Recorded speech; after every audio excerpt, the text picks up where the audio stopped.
Very well, the debate resumes on P50. I have Deputy Gardner next to speak. Deputy. Thank you, sir. And I push my lights to speak. I feel very sad, as Deputy Gida said. And my sadness probably coming from very similar, at the same time very different place. Because we do have difficulties with trust. We do have difficulties with faith. And I mean, people don't, outside there, they are struggling to trust, they are struggling to have a faith in the elected members, and we have a disengagement. What can we do? We can continue as we are, or we can make a change. As an elected chair of the PAC in October 20, not long time ago, I worked with 3 chief executive officers within less than 2 years. And I have to be honest that my work as a chair of Public Accounts Committee in engagement with chief executive officers that I had was very, very different. And I'm the same person.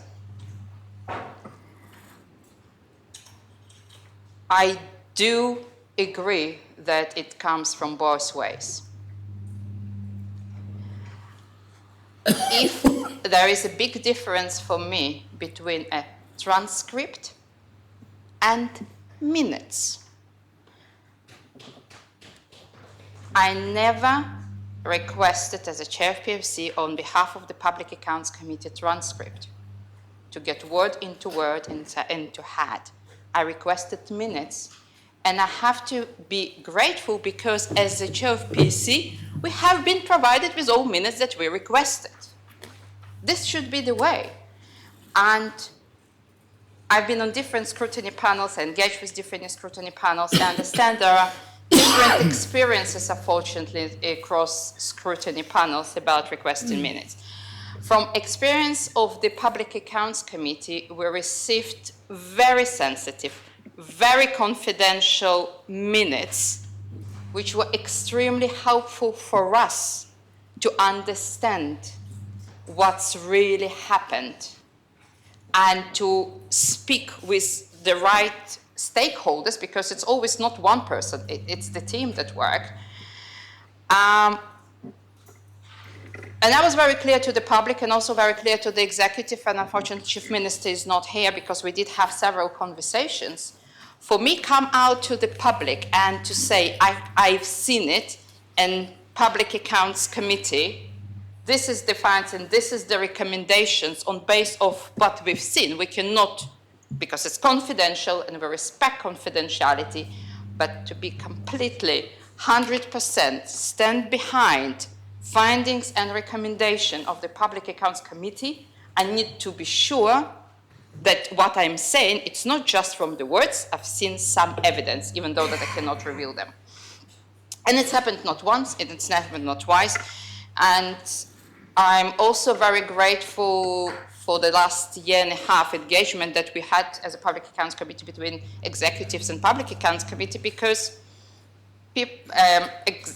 we questioned director generals and we questioned chief executive officers, and when they come to the public hearings, they said, we've been honest, this is what's happening, and this is what it is, and this is, we cannot tell you, but we will provide notes. So I'm very sad that we need even to discuss it. As the deputy of St. Martin said, it's like the standard practice. I'm not sure. I mean, Deputy Young, I have to be a teenage stage caught me up, and I've thought about teenage behaviors and transformation to the adulthood. It stuck with me from your speech, from Deputy Young's speech. For me, to go forward, to rebuild this trust that we have to do, we must do for the benefit of the public of Jersey, because we're here to serve the public, and we can serve the public only when we work together, respect difference of opinions, and find the ways forward. When the 21st century, politics of the 21st century is difficult and is different, and I think that we've seen during the pandemic, public understand things, public reads things, public requests things. The access to the information is it's instant. And if it's no information there, we can see instant rumors going around the island. So from both ways, for benefits for all, transparency, openness, and cooperation. These are the three words for the politics of the 21st century. And I would encourage members to vote for this code of engagement. Thank you. Thank you very much, Deputy. Does any other member wish to speak on this proposition?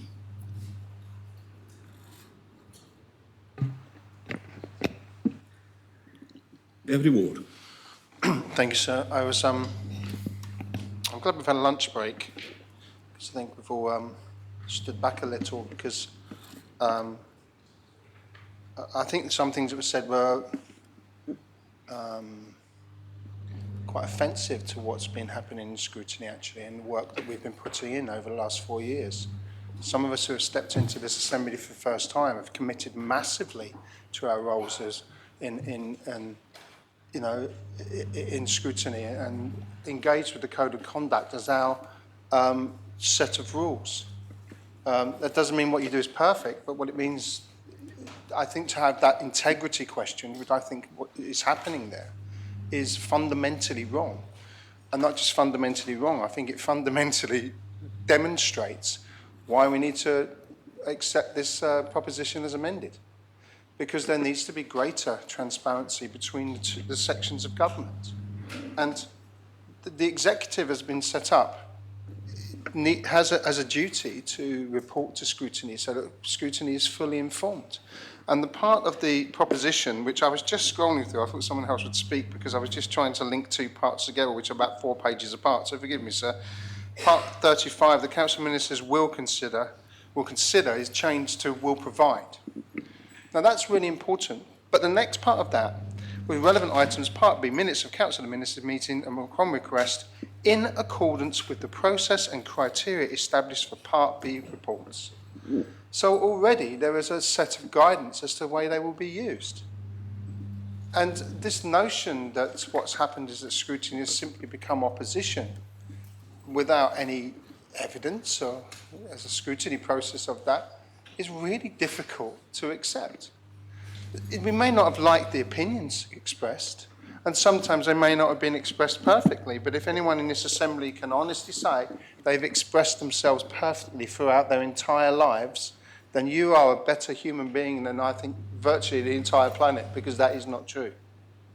But what we need to understand and what we need to have is a way of us disagreeing as well as agreeing. And it seems to me that some members of the executive seem to have an attitude which is, I know best about absolutely everything. And therefore, because I know best, I will tell you what the way this will be. And scrutiny is just an inconvenience at times for us. And we need to do something about that. And we need to explain that actually scrutiny is a really hard process. And I want to explain to this assembly, sir, that, and I'm sure that people know it, but let's say it publicly, sir. The scrutiny officers who work tirelessly. And there is not an equality of arms in terms of the resourcing they have, the member of staff, the resourcing for us as scrutiny panels, the resourcing for us as backbenchers or non-executive members. I'll keep Deputy Morell happy there. As non-executive members, there is not an equality there. And so you could say that what we've got is a sort of value added to the work that we're doing. It's a lovely educational term, value added. You've moved on from where you should be. And I think that's what scrutiny has. It's added value to this assembly. And I'm very proud to stand here and say that I've been part of that, because I've worked incredibly hard on that process. And I've worked with a number of different ministers, quite a lot of ministers actually, so in this assembly, for one reason or another, and we've had to adapt. But we've tried to be a consistency through that process by using process. And I say to Deputy Young, sir, I just heard only part of it, so I may have got this wrong, and if I do, I apologise. You know I will do that. I heard part of his speech when he talked about political parties. They will work if the process is correct. And amendments like this and propositions like this put a process in place that say, actually, you cannot do that. You've got to be open and transparent. And it's probably unlikely that a party in the next election has one overall majority. They have that control. Then this sort of proposition and amendment puts some checks and balances in and says you must be open with your minutes. And so Deputy Gardner is absolutely correct when she says there is a difference between a transcript and minutes. And if there is something in the discussions that are so outrageous or whatever that they can't be seen by the public, then there's something wrong with our governance, because those conversations should be professional, they should be open, and you can still be challenging, you can still bring new ideas that are controversial and be professional and be parliamentary, dare I say. You don't have to be colloquial or use language that isn't acceptable in our society. You don't have to use misogyny, you don't have to do that. You can do things properly. And so therefore we shouldn't be defensive about our meetings. And the other side of this, sir, is if there is a mistake made, then you can say sorry. You can say, I got that wrong. And I'd like to see more of that from our government and from our leadership and from this assembly. Actually, I got that wrong. Because, sir, I think that's what the public want to see. But none of us know what the public want to see. And there's a good comment about social media. It is immediate, so we have to be very careful about the way we do this.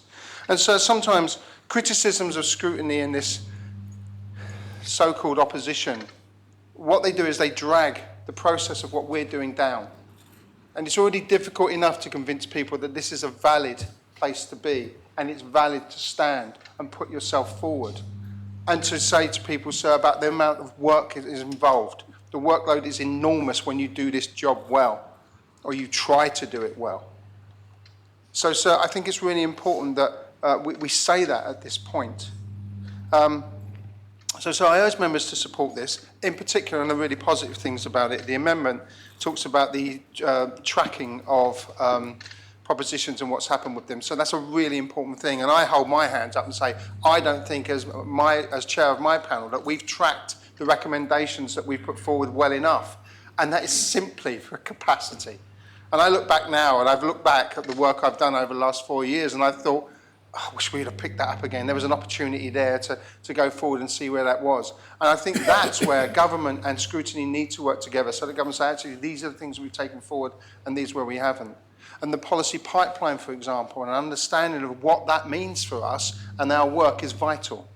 And having what is being brought forward early on, the first 2 weeks, which is, I think, absolutely important, means that scrutiny can organise its time. It can organise, and we don't get to the stage where we are now, where we've had to have criticisms. And so the word criticism can be positive as well as negative, and it is just a word, it's not personal, a critique of the fact that we haven't had time to do proper scrutiny. And so I finished with that. If scrutiny was just simply being used for opposition, why on earth would we be making comments about we have not had time to do proper scrutiny? Because we wouldn't have a process that we would be doing ipso facto, we wouldn't be doing scrutiny. It wouldn't exist. So I think the scrutiny panels have worked incredibly hard. If there have been times of conflict or difference of opinion, then so be it. That's the tough world of politics and the tough world of leadership. It has to be taken on. But there's a responsibility on all sides for managing relationships, how we agree and how we disagree. I think this proposition helps us do that more effectively.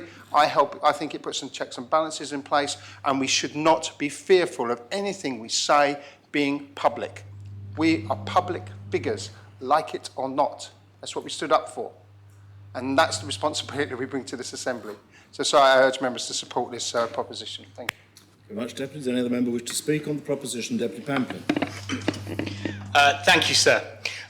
Equally, like Deputy Ward, taking some time in the lunch break to absorb what was said by previous speakers, I have to stand like Deputy Ward and talk about our experience as scrutiny panel, because there wasn't any direct mention of specifically the issues of what was some members seemed as opposition. So I can only obviously speak as myself for the last 4 years as well. But I want to give members some examples if they are wavering on this proposition.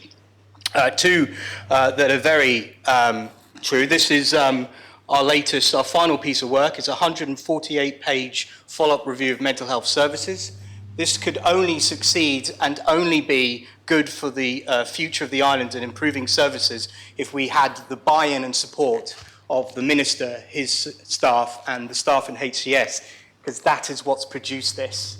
And it is a constructive, critical friend approach to improving the lives of islanders. It's not about anything else, it's about working together. That is why this is a success, and we pay tribute to the Minister and his team. And to caveat that, only yesterday during the Assembly, sir, I was concerned about the acute hepatitis cases in over 169 young people in the United Kingdom and in 12 countries, and the warning signs from the World Health Organization and the concerns growing about the relation to the previous pandemic, that I emailed those concerns to Dr. Muscat and the Director of Public Health and officers and the Minister.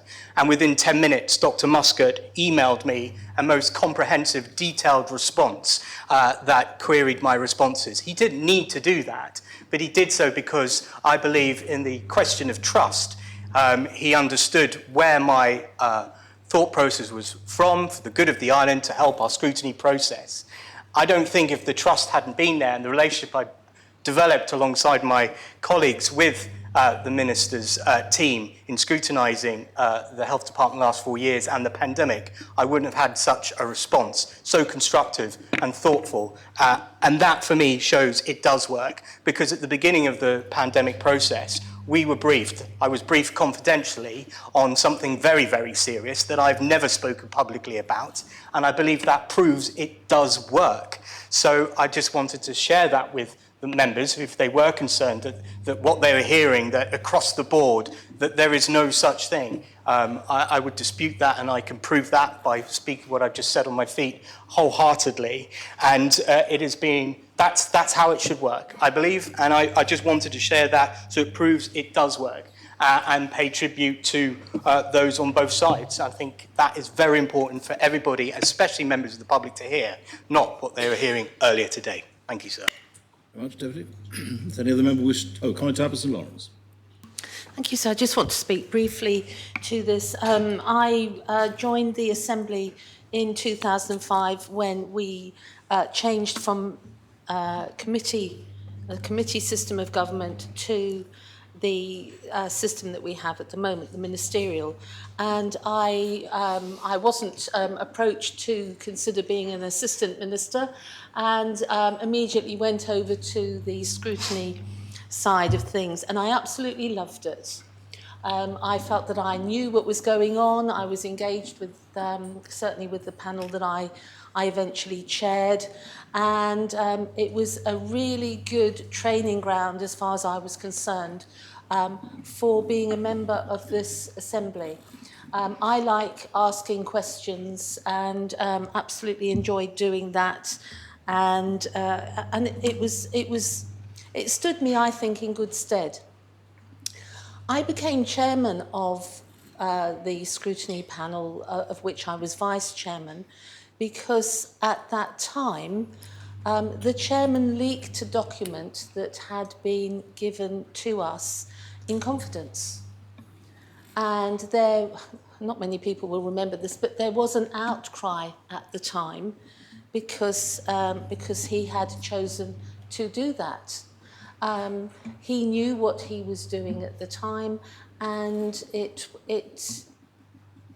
proved to be his downfall, in effect, because it was felt so, we regarded it as being such a breach of trust that he stepped down as chairman, and I understood at that time that the vice chairman should stand as chairman. Anyway, I ended up being elected as chairman by this Assembly. And I absolutely made sure, as chairman of that scrutiny panel, that we did not fall into that way of doing things. And as far as I'm aware, there have been few breaches of trust over the years since we've had this new system of government. I still refer to it as our new system, albeit it's been in place for some time now. But it is something that we must be cognizant of. And of course, it is down to each of us as individuals how we treat the documents that are given to us, whether they be received by us as a member of scrutiny or indeed as a member of any other body that is part of the state's work that we do. And we have all, I'm sure, received information that is absolutely confidential and should not be shared with anyone. And we accept this as our personal responsibility.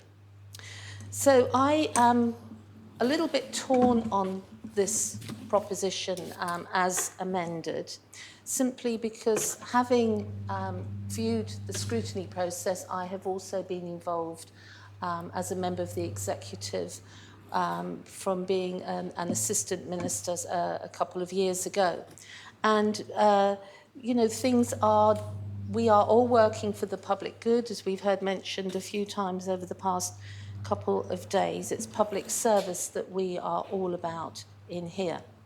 And how do we serve the public well? My view is that we serve them well by not sharing information that has been given to us in confidence, because to me that's a complete breach of trust, not only of the people or the minister who may have given that document. It would be breaching the trust between me and them, but also I would feel that I was breaking the trust of the public who have confidence in me to not act irresponsibly.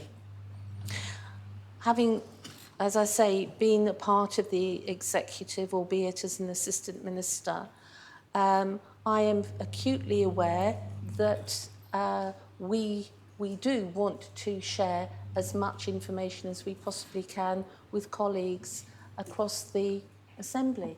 But I do feel that there are times when the discussions and the decisions, particularly when formulating policy, need to be held in a situation whereby everybody feels comfortable in airing and sharing their views, and knowing that those views will not be shared with others, if I use the term unnecessarily, or as a matter of course. It really is, because you do need sometimes to sit down behind four walls and be able to have a full and frank discussion about something. As I say, particularly when you are considering and formulating policy that is likely to have an effect on the direction that this island takes, and certainly on the lives of the inhabitants of this island.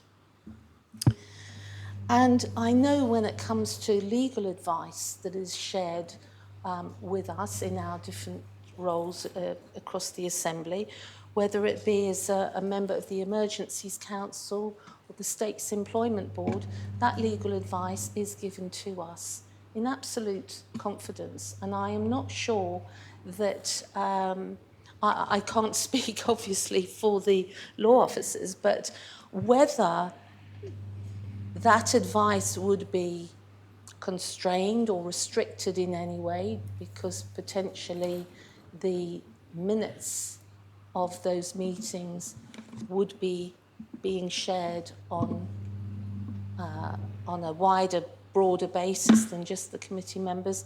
I don't know, but I do think it is something that members should take into account before you vote on this. I get the feeling that this is going to be carried, actually.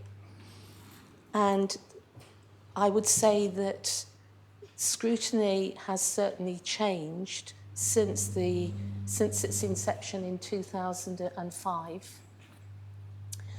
I do think there is a far better working relationship, or I sense there's a better working relationship now between scrutiny and the executive.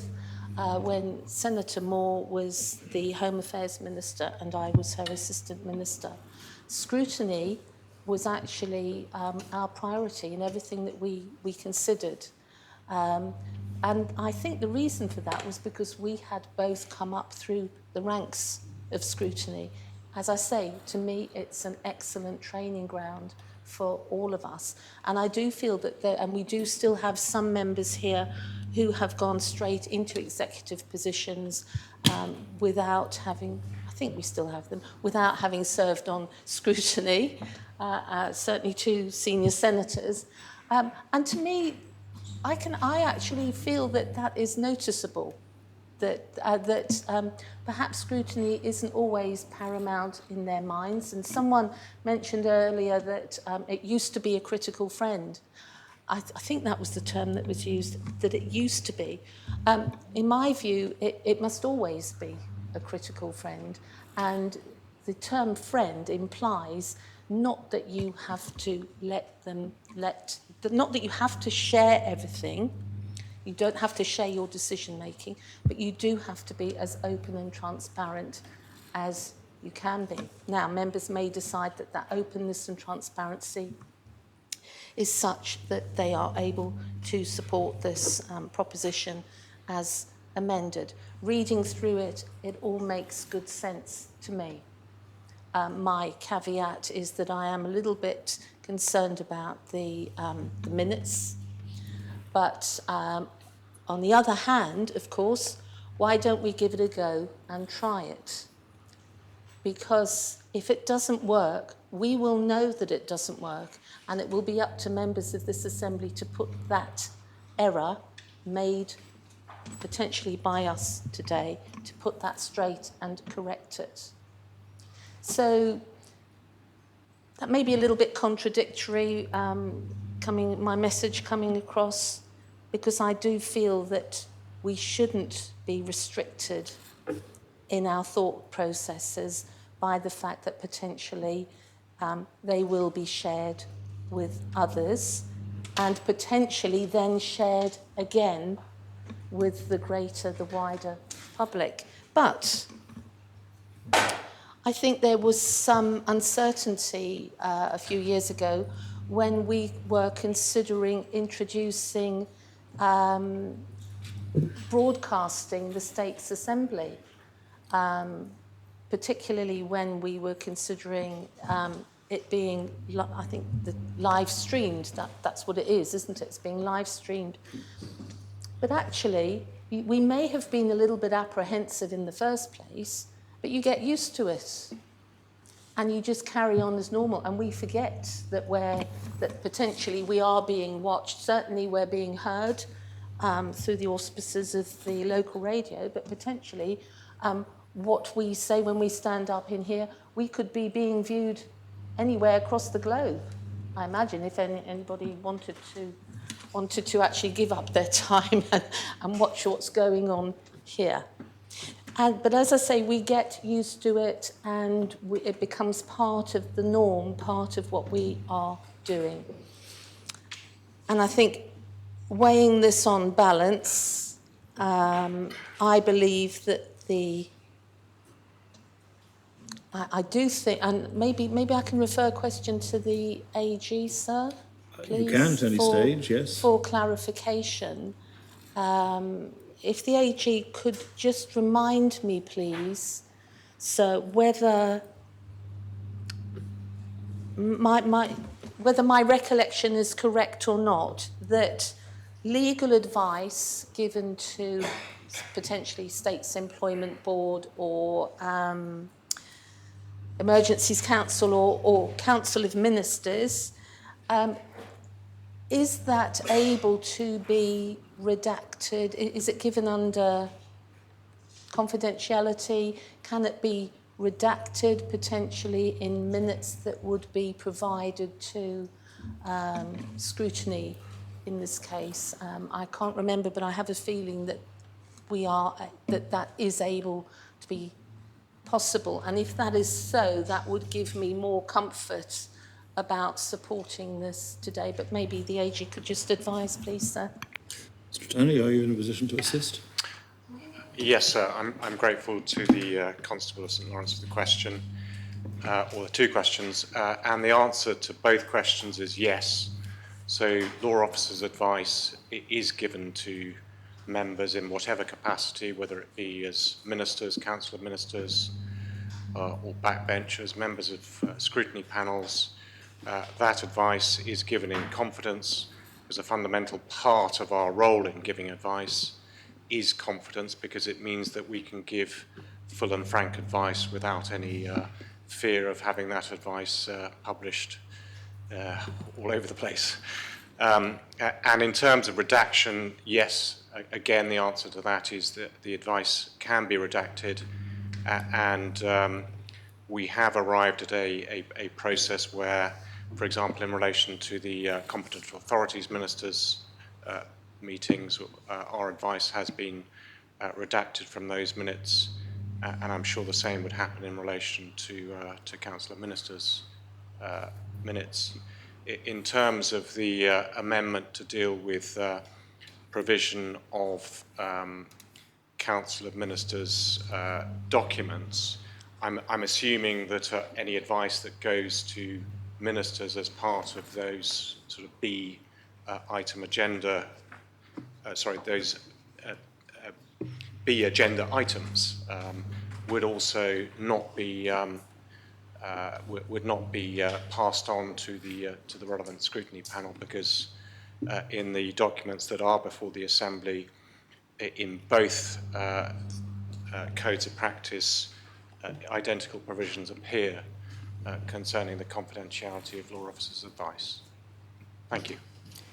Thank the AG, sir. So I think that has certainly been helpful to me, and I hope it has to other members. So in summary, my view is that I will be supporting this as amended, and for the next Assembly, they will know if documents shared in confidence are leaked. And if that is the case, then it will be up to the Assembly to do something about it, to correct it. However that may be, whether it be, well, we would just wait and see at the time. So let's give it a go,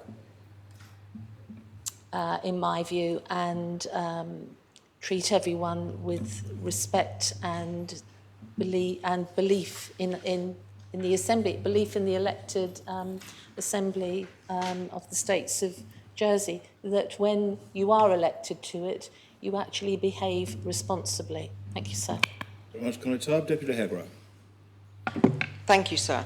I'm a little disappointed because I do feel that to class all of scrutiny as being in the opposition is a bit negative, because I think for the last nearly 4 years, most of us have tried our best and tried our hardest to work together.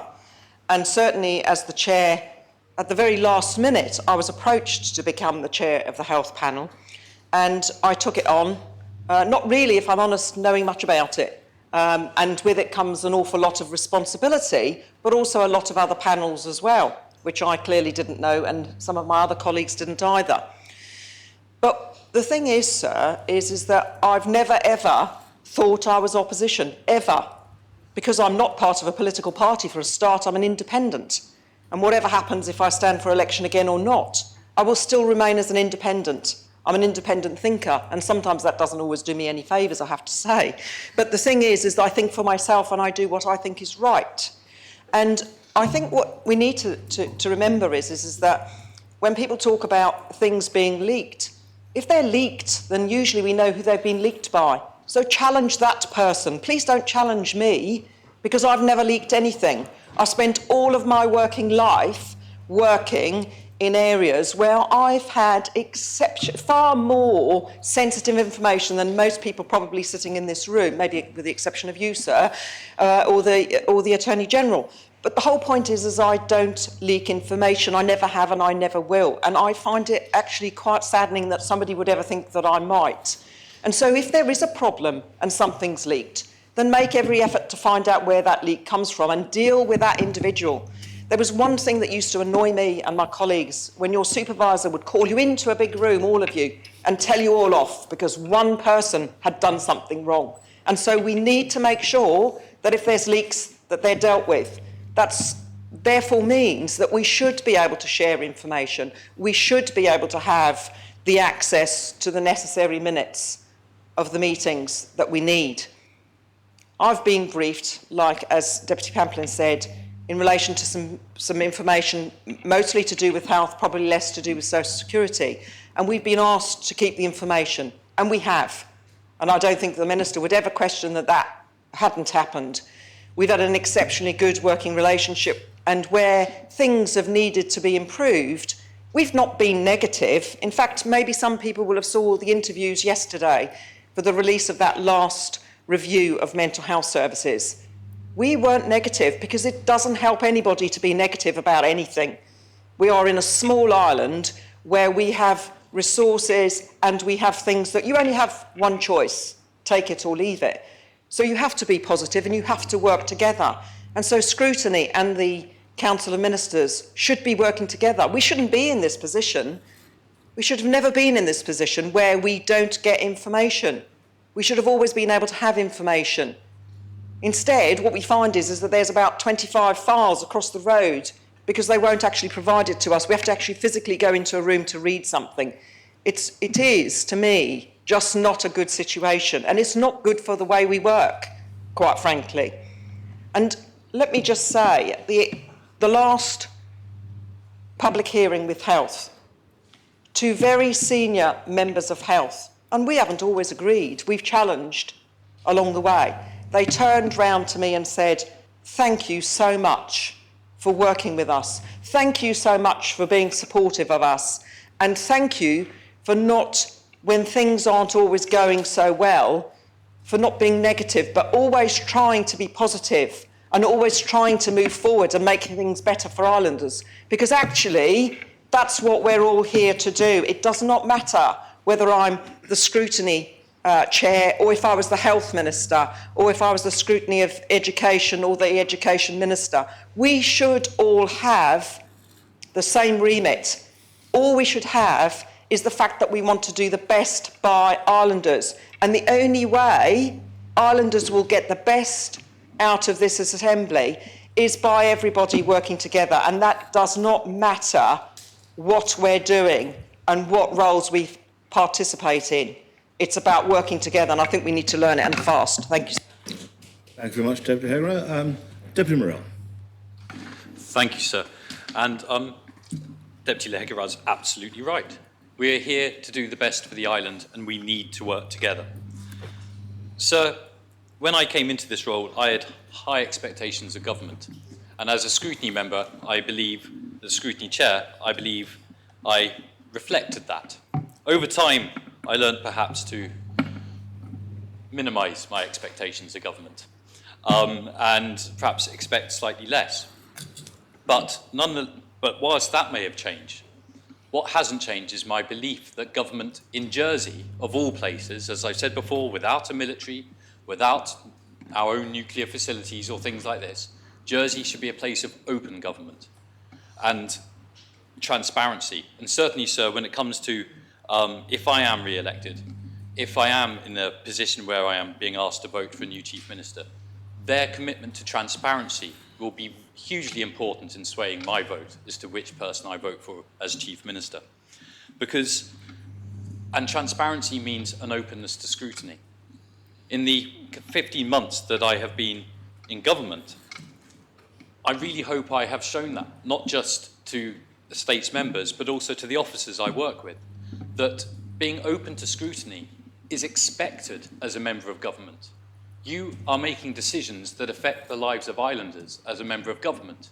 Therefore, it is right that Islanders can ask you about those decisions that you are making, those laws you are making, and the policies that you are implementing.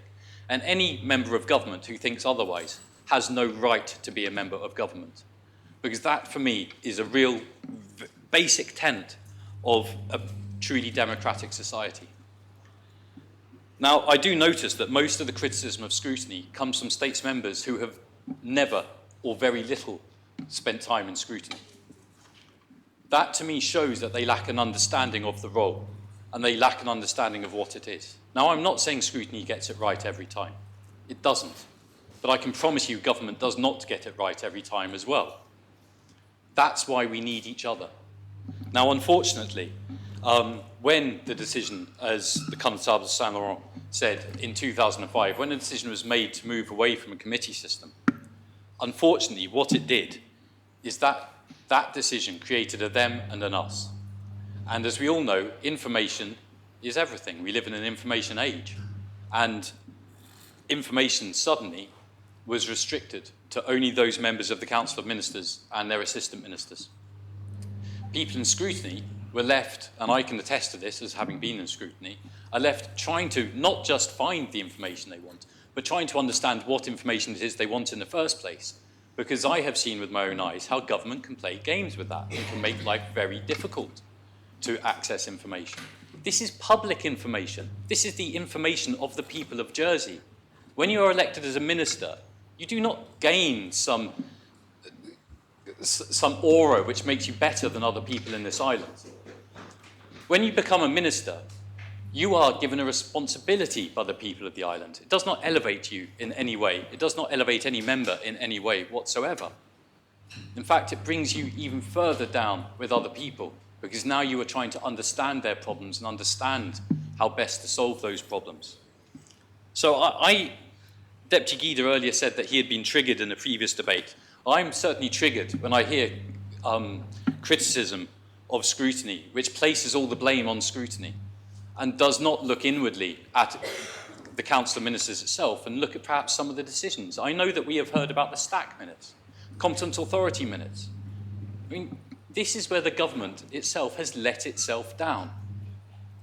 The STAC minutes, their publication was voted for by this Assembly. And I do not think it is inappropriate to say that games were played to try and delay and delay and delay the publication of those minutes. And those minutes weren't just wanted by scrutiny, they were wanted by the island. There were thousands of islanders who wanted to see those minutes. And yet the government played games, and that was so inappropriate. I have heard people today talking about leaks. I question why we talk about leaks. Because in my time in scrutiny in the last 4 years, I do not believe a political member of scrutiny has leaked anything at all. I know when I was chair of a scrutiny panel, and I believe Deputy of St Mary as the current chair of that same scrutiny panel, take an incredibly harsh look on any of our members leaking anything from our panel. It's just not acceptable, and I think actually Deputy Constable Saint Laurent really hit the nail on the head when she gave that example from the panel that she was on in her first term where a leak did happen and the panel effectively rounded on the chair and said, no, this cannot go ahead. And I believe, I didn't realise that until the Constable spoke then, but I believe that set the tone from then on in. Scrutiny does not leak information. I'm not sure the same can be said for the Council of Ministers, but scrutiny does not leak information. I said I'm not sure, it can be said. So, sir, I do worry this them and us situation was created in 2005. That extends to the level of states members not actually being able to walk into government offices without having to sit and wait in reception and be allowed in. We're all states members, we all have equal status, yet some of us are not allowed into the government offices. I think that is something the new Chief Minister, whoever they may be, should rectify immediately. States members should have unfettered access to government offices. That doesn't mean unfettered access to government documents. It just means being able to walk into the office and not feel like you're an outsider.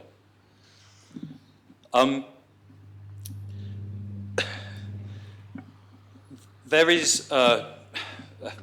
lost my train of thought, I apologise, sir. I want us to overcome this divide. It's become a hugely important part of kind of my political thinking at the moment. And that does mean that scrutiny has to act in a proper manner, but it also means that government has to act in a proper manner. Democracy is based on the idea that no one person has all the answers and no one party has all the answers. that there are very many voices in any one community, and those voices need to be reflected in the Democratic Assembly, which is this. I am so proud of us as 49 members of the Assembly trying to represent the 100,000 islanders outside.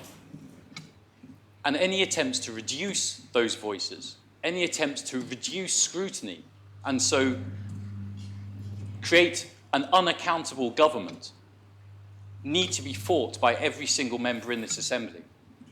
Because what has happened since 2005 is that those in government have moved away, and actually, I believe, and having spent a year in government, I see it even more clearly now, they believe that actually that is all that matters. Government is all that matters. It's fundamentally untrue. Government is not all that matters. This Assembly, as far as our democratic process is concerned, is what matters. Government is an adjunct of this Assembly, and every single person who serves in government serves at the pleasure of this Assembly. And they should know that they can be removed by this Assembly at any point, and that's quite right. So to reduce scrutiny, to reduce the size of this Assembly, is fundamentally undemocratic. And anyone who says otherwise is an anti-democrat in my view. And that is worrying. Sir, coming to more prosaic matters, more directly, this amended proposition before us, I don't understand what the problem is. I double-checked with Deputy St Mary before standing to speak. Every time I asked for items as a chair, every time I asked for our panel to be provided with items from the Part B of the Council of Ministers minutes, I was provided with them. I double-checked that that practice was still continuing, and Deputy St Mary agreed. That is still continuing. So given that we're in a practical situation where every time Part B minutes are requested by scrutiny, they are handed over, why are members of the government trying to oppose something which just puts in writing exactly what's happening at the moment? There is no argument to be had here. This practice takes place today. This amended proposition just puts that practice into writing. And that's the way it should be. The government has nothing to hide. That's why they hand over Part B minutes. And they shall continue doing so. So, sir, I cannot fathom why there is such tension among certain members of the Assembly, certain members of the government, who feel that this is some sort of dangerous proposition. It's not. Redactions can always be made. Deputy Gardner said minutes are not transcripts. One of the issues I have with government as it stands, and as I found it over the past year, is that actually not enough is minuted in government. Not enough records are kept of meetings. Meetings take place in government all the time with no record of even the parties who met, let alone what they talked about. Those are the sorts of things that I believe a new Chief Minister needs to be committed to changing. Those are the things where government needs to... I can go today and get the Prime Minister of the United Kingdom's agenda for the day. And I can find out who he met and the basic concept of what they discussed. I can't do that in Jersey as a states member. That needs to change. Every single minister who has a meeting with an islander, that should be noted. And that needs to change with the new government coming in. And I will support chief ministers who choose to put that as an important part of their focus over the next 4 years. So, sir, I will happily and comfortably vote for this proposition. It's happening in practice. Let's put it down in writing to make sure it continues to happen over the next 4 years. Thank you, sir. Right, Deputy. Does any other member wish to speak on the proposition? Lawrence Harbison, Martin. Thank you, sir. What has become glaringly obvious during this debate is that some members of this Assembly really do not understand the role of scrutiny and what a vital role scrutiny plays in democracy. Scrutiny in its pure form is a critical friend, and scrutiny looks at ministerial government like an auditor would look at the accounts. There are checks and balances which the ministerial government should adhere to. There is ignorance surrounding scrutiny and an ignorant belief from a few that ministerial government are the prefects and scrutiny is a class who need the prefects to tell them what to do. This is so ridiculous and very dangerous. I've been a proud member of scrutiny. I will not dream of leaking information. I'm a connoisseur, I've been in all sorts of roles in my life, and there's so many of us in here who it's abhorrent that we would not leak any details at all. And I don't see why the ministerial government are trying to use this as something. You know, there will be members in there who may be more likely to leak something than we would. It's you know, it goes across the board. I hope to be re-elected, and if so, I will proudly be a member of scrutiny again. I see scrutiny as it is. It's on a par with government. And I would suggest something for new members, and it's that all new members at least have training in scrutiny, because some of them are so ignorant about what it is. And they need to take the time to understand that scrutiny is vital for democracy. Otherwise, it's just a dictatorship. Thank you, sir. Right up. Does any other member wish to speak on the proposition? Deputy Sewell.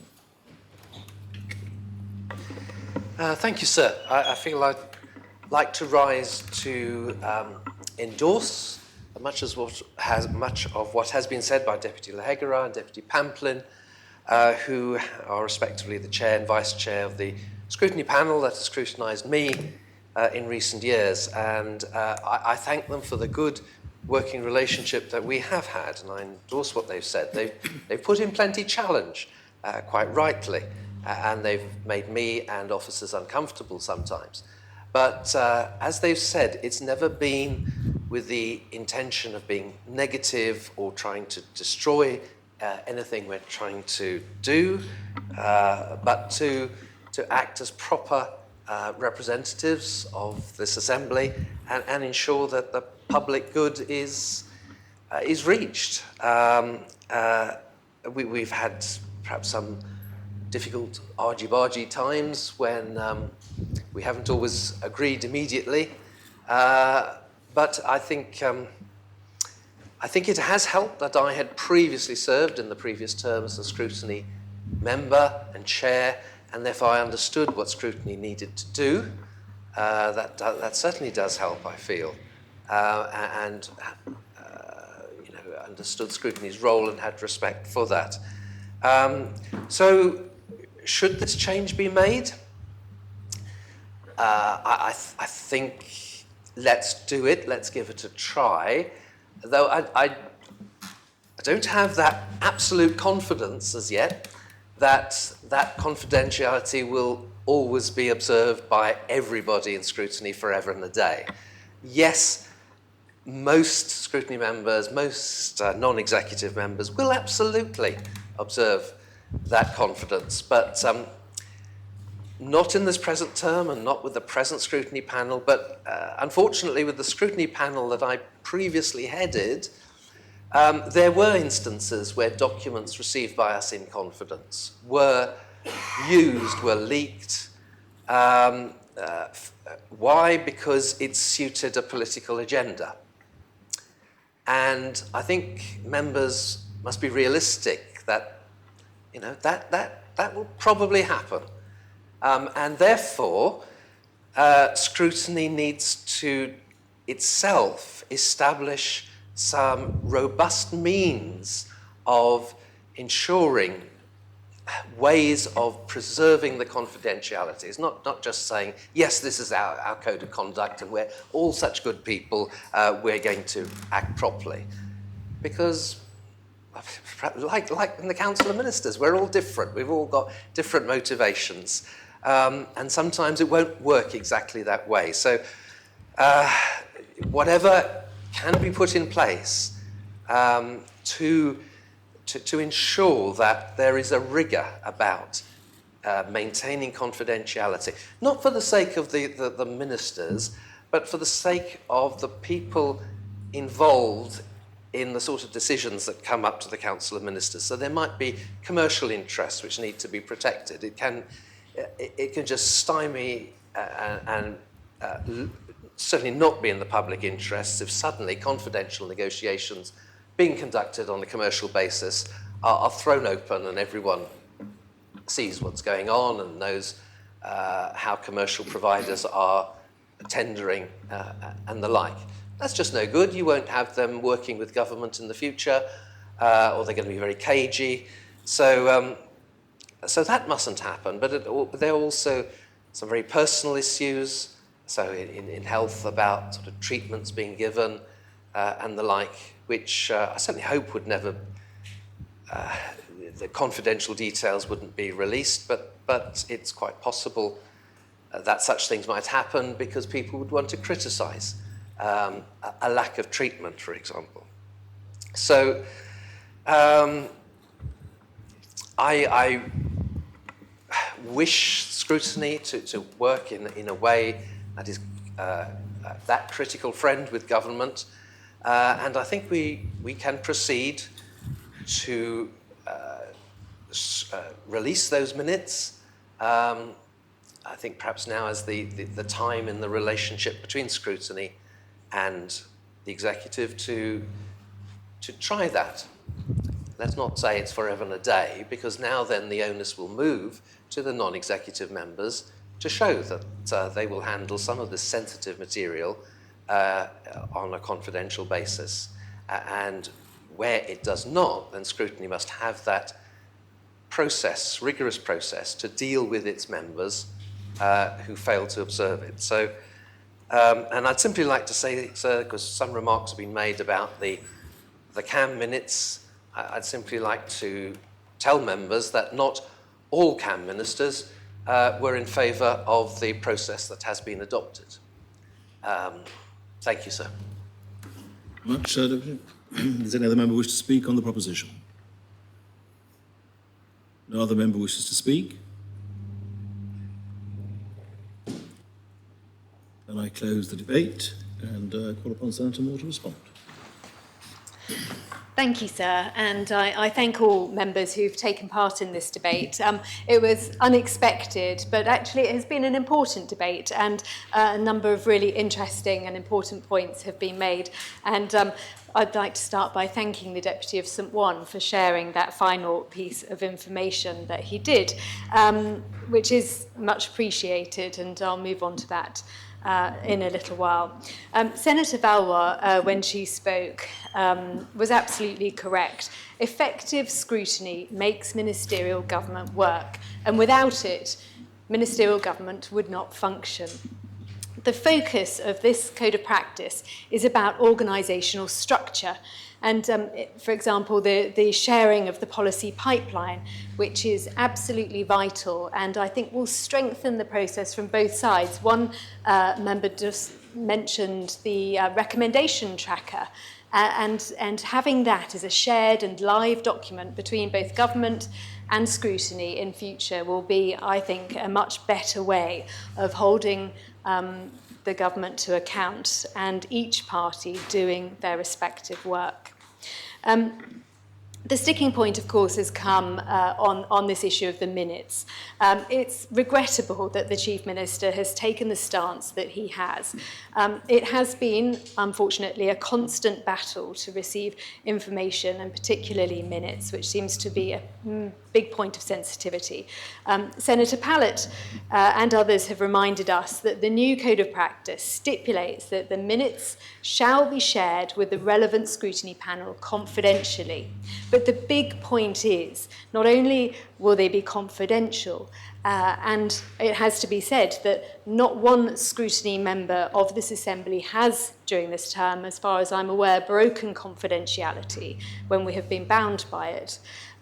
But also, this is about making that sharing a matter of course, about easing the workload for all and not applying that sometimes awkward question, well, what is it exactly you would like us to share with? That's the ultimate weasel words of, tell us what it is you want to see, not knowing that the other party is not exactly aware of what it is they want to see.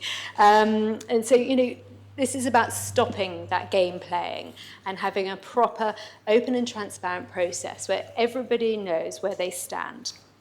As the Constable of St Lawrence recalled in her speech, there are checks and balances in place, and there are ways and means of managing those people who do breach a confidence when it happens. And these are usually very unusual circumstances.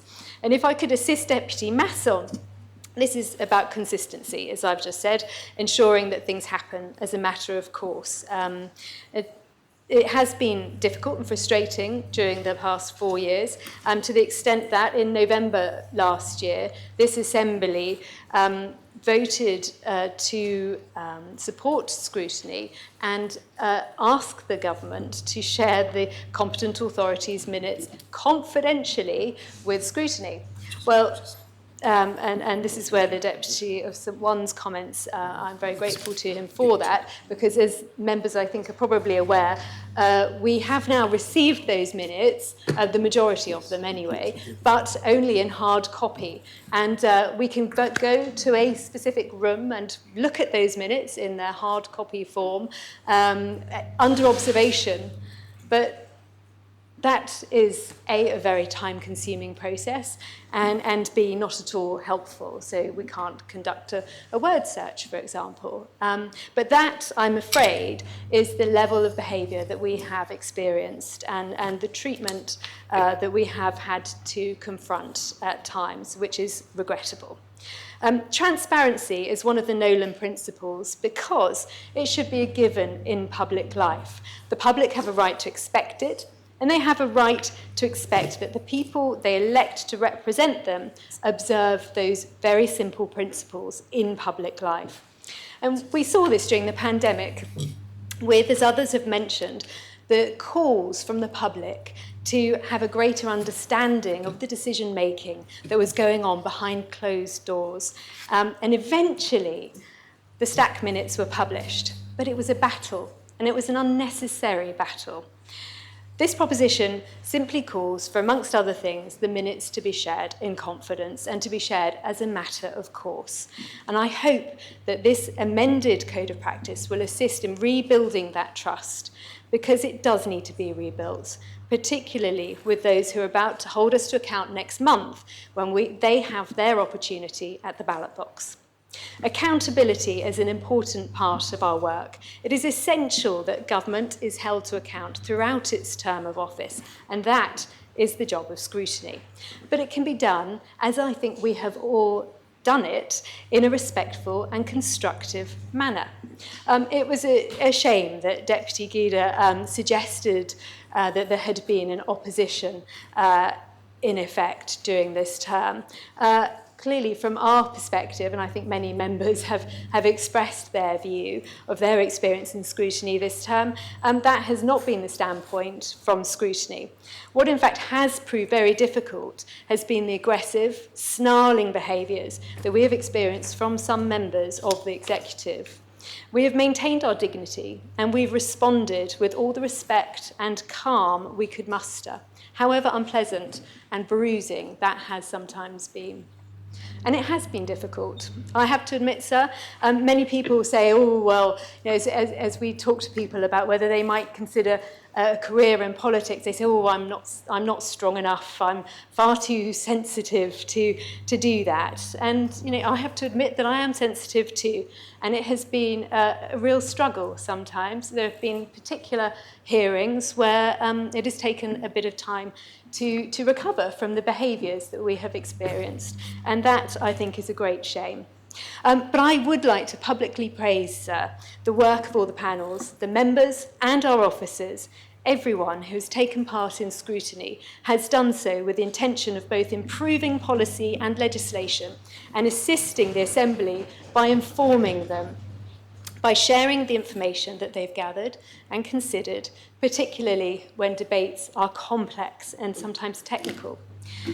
Legacy reports are underway and they'll be published shortly, and I think those legacy reports will show the extent of the work that has been completed and the value that has been added by scrutiny. Just yesterday, the Assistant Chief Minister kindly thanked Scrutiny for the amendments that they brought on the official analysts law and how those 4 simple amendments had improved the law.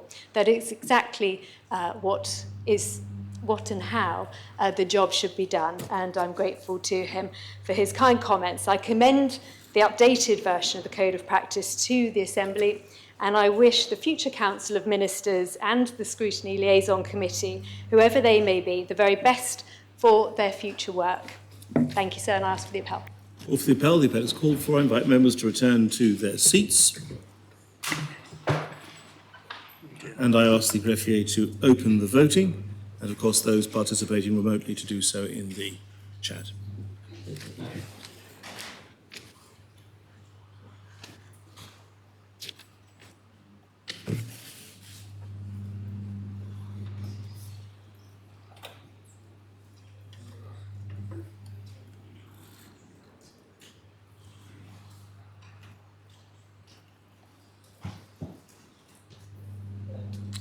If members have had the opportunity of casting their votes, then I ask the greffier to close the voting.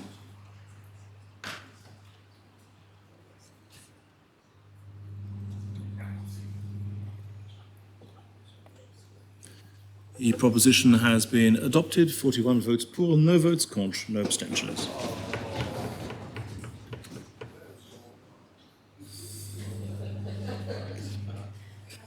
Sir, I would like to thank everyone for their support. The next item of public business is ministerial responsibilities lodged by Deputy Young, and I ask the greffier to read the proposition. There's one amendment lodged by the Council of Ministers. Deputy, are you accepting that amendment? Yes, sir, I'm accepting it. Are members then content that the proposition is read as amended by the amendment of the Council of Ministers?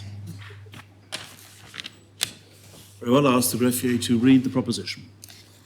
States are asked to decide whether they are of opinion that for each department of the state, there should be one minister who is ultimately accountable for all aspects of the work of that department, and to request the Council of Ministers, in consultation with the State's Employment Board, to commission officers to draw up options for achieving this for presentation to the new Council of Ministers in autumn 2022.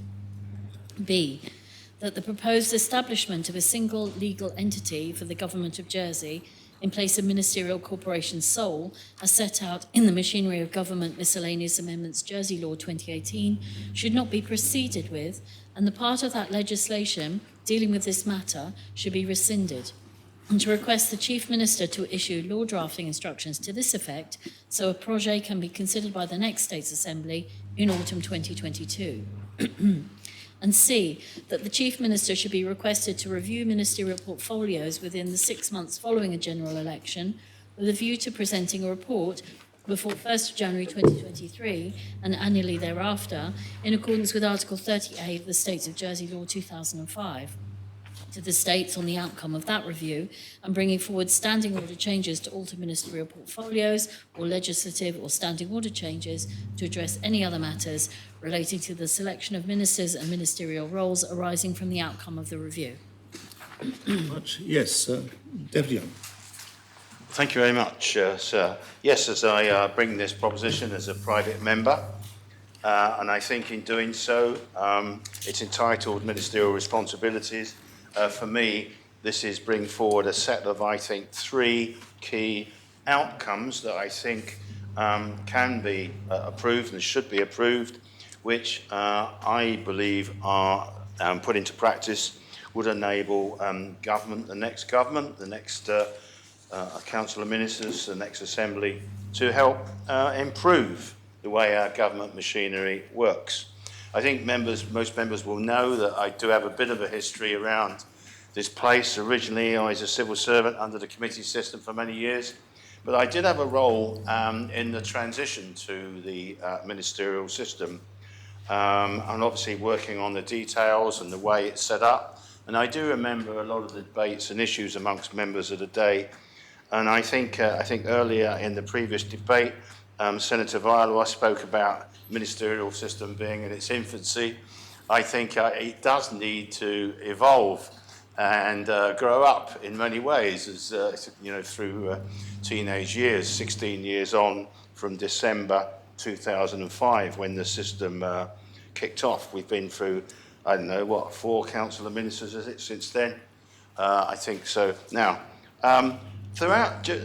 since that period, there have been various attempts by backbench members, members who weren't in the executive, to improve the system.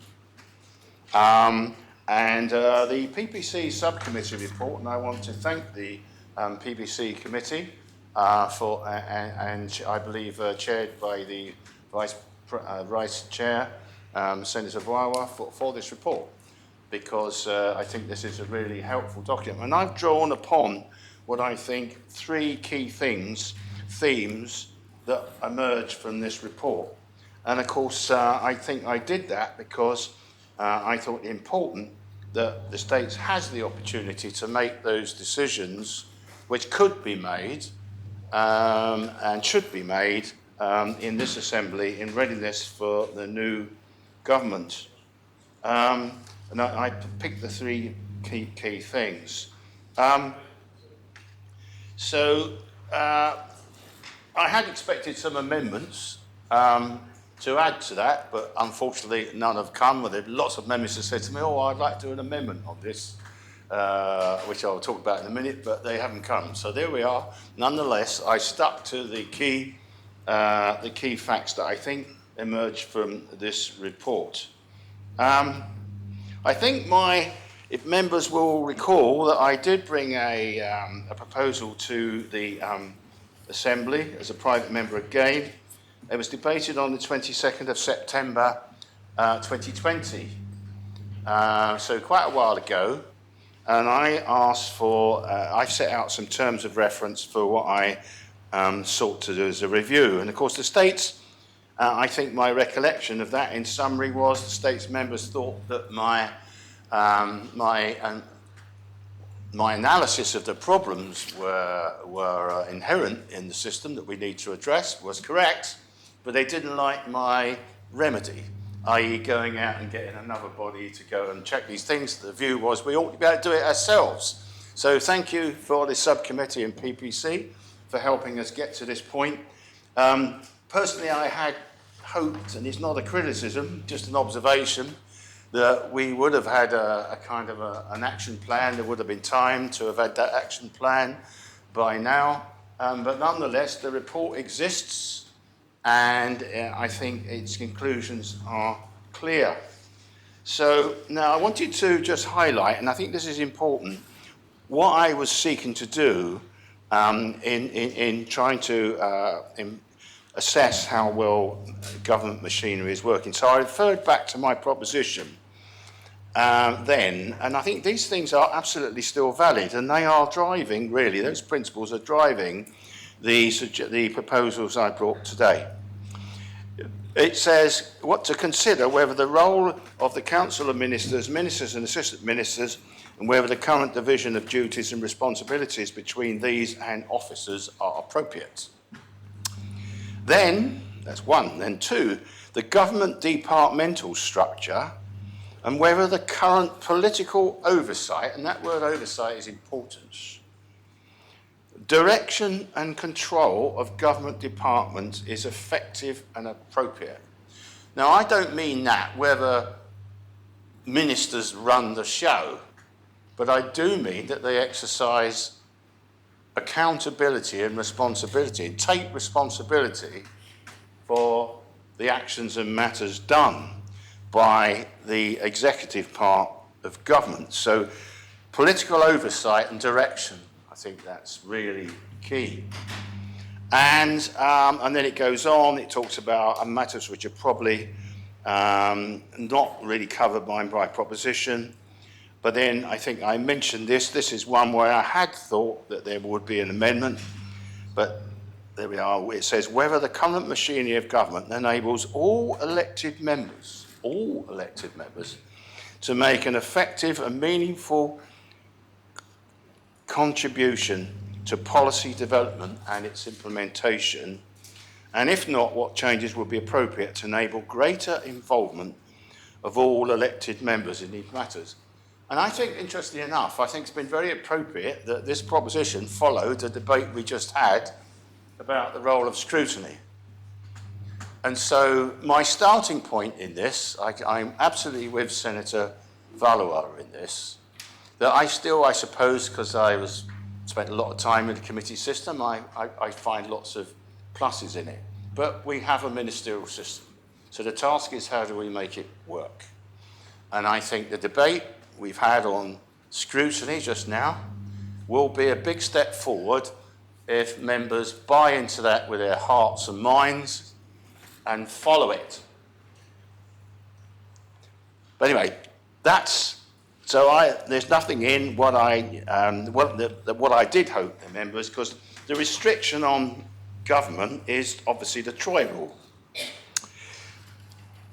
The difficulty I've always seen is that having government ministers who are carrying those responsibilities limited to a set number to ensure they're in a minority puts real restrictions on the effectiveness of government. It puts real restrictions on the ability to be able to shape government responsibility, for example, for particular areas of business. For example, yesterday I was privileged to be able to bring the regulation of care work to this assembly. And I've done that, if you like, as a part-time add-on to the already huge role that I've got in environment and everything else.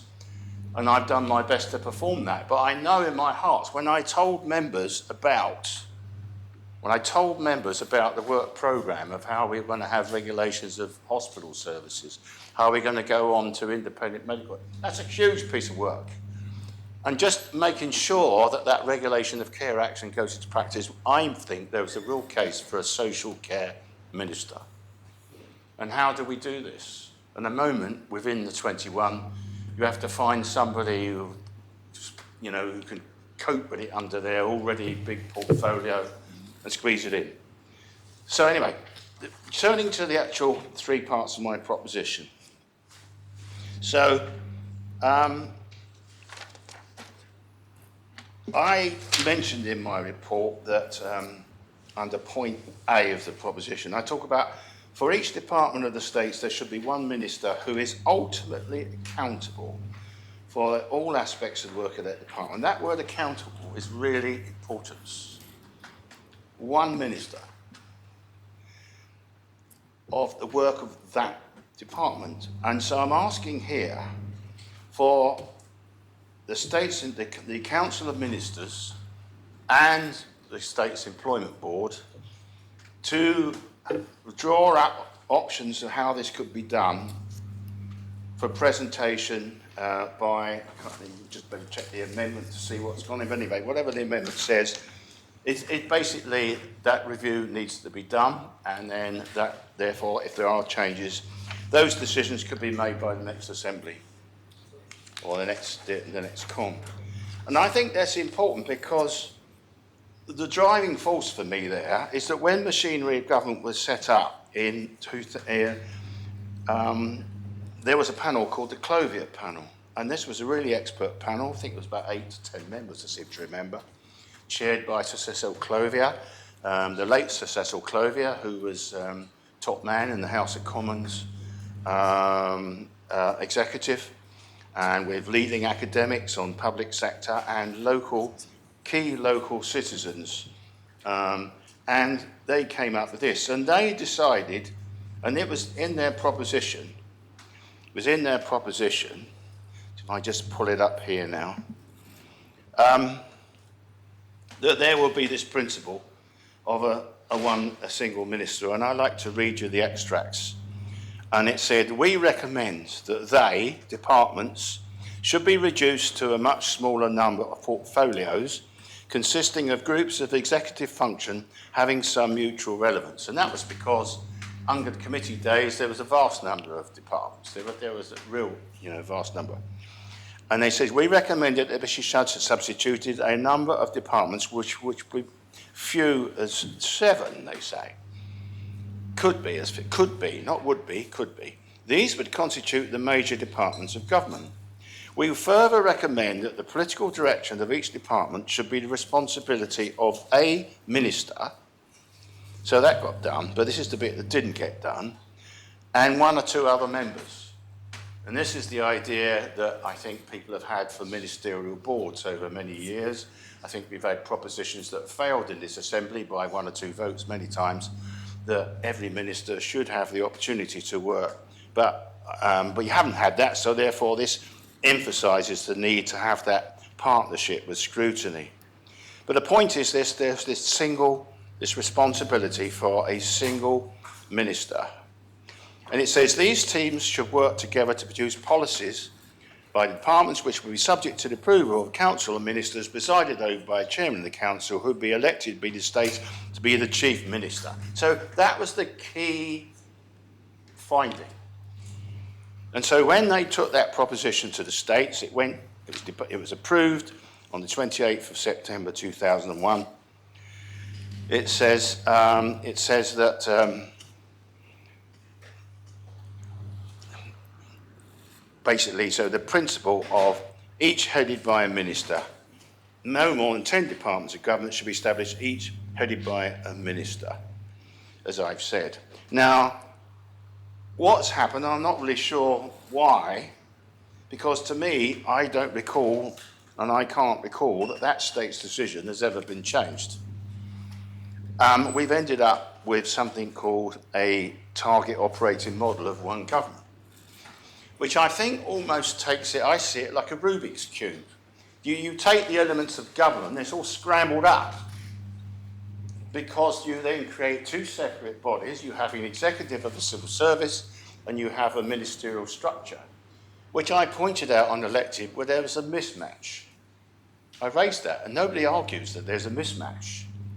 And I was advised when I got elected, I did argue about this, and I was told, well, don't worry, because the Council of Ministers can revise the ministerial structures.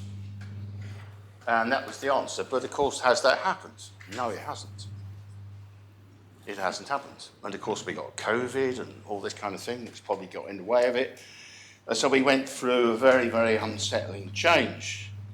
And I can't now. Fortunately, there are, I think it's the minority of departments where we've ended up with multi-ministers taking responsibility or having responsibility without that clarity of accountability. IHE is one. IHE, the starting point was we had a thing called GHE. Growth, housing and environment, I think. Anyway, then what happened, I think, Senator Farnham, as our Deputy Chief Minister, had the authority to say, I don't like this, and managed to get his part of that team taken out and established into his own department. That was very well done, obviously. When you're Deputy Chief Minister, you've got the weight of power to be able to do that. But when you're just one junior minister tacked in with 4 other ministers trying to run this thing or take part, it's difficult.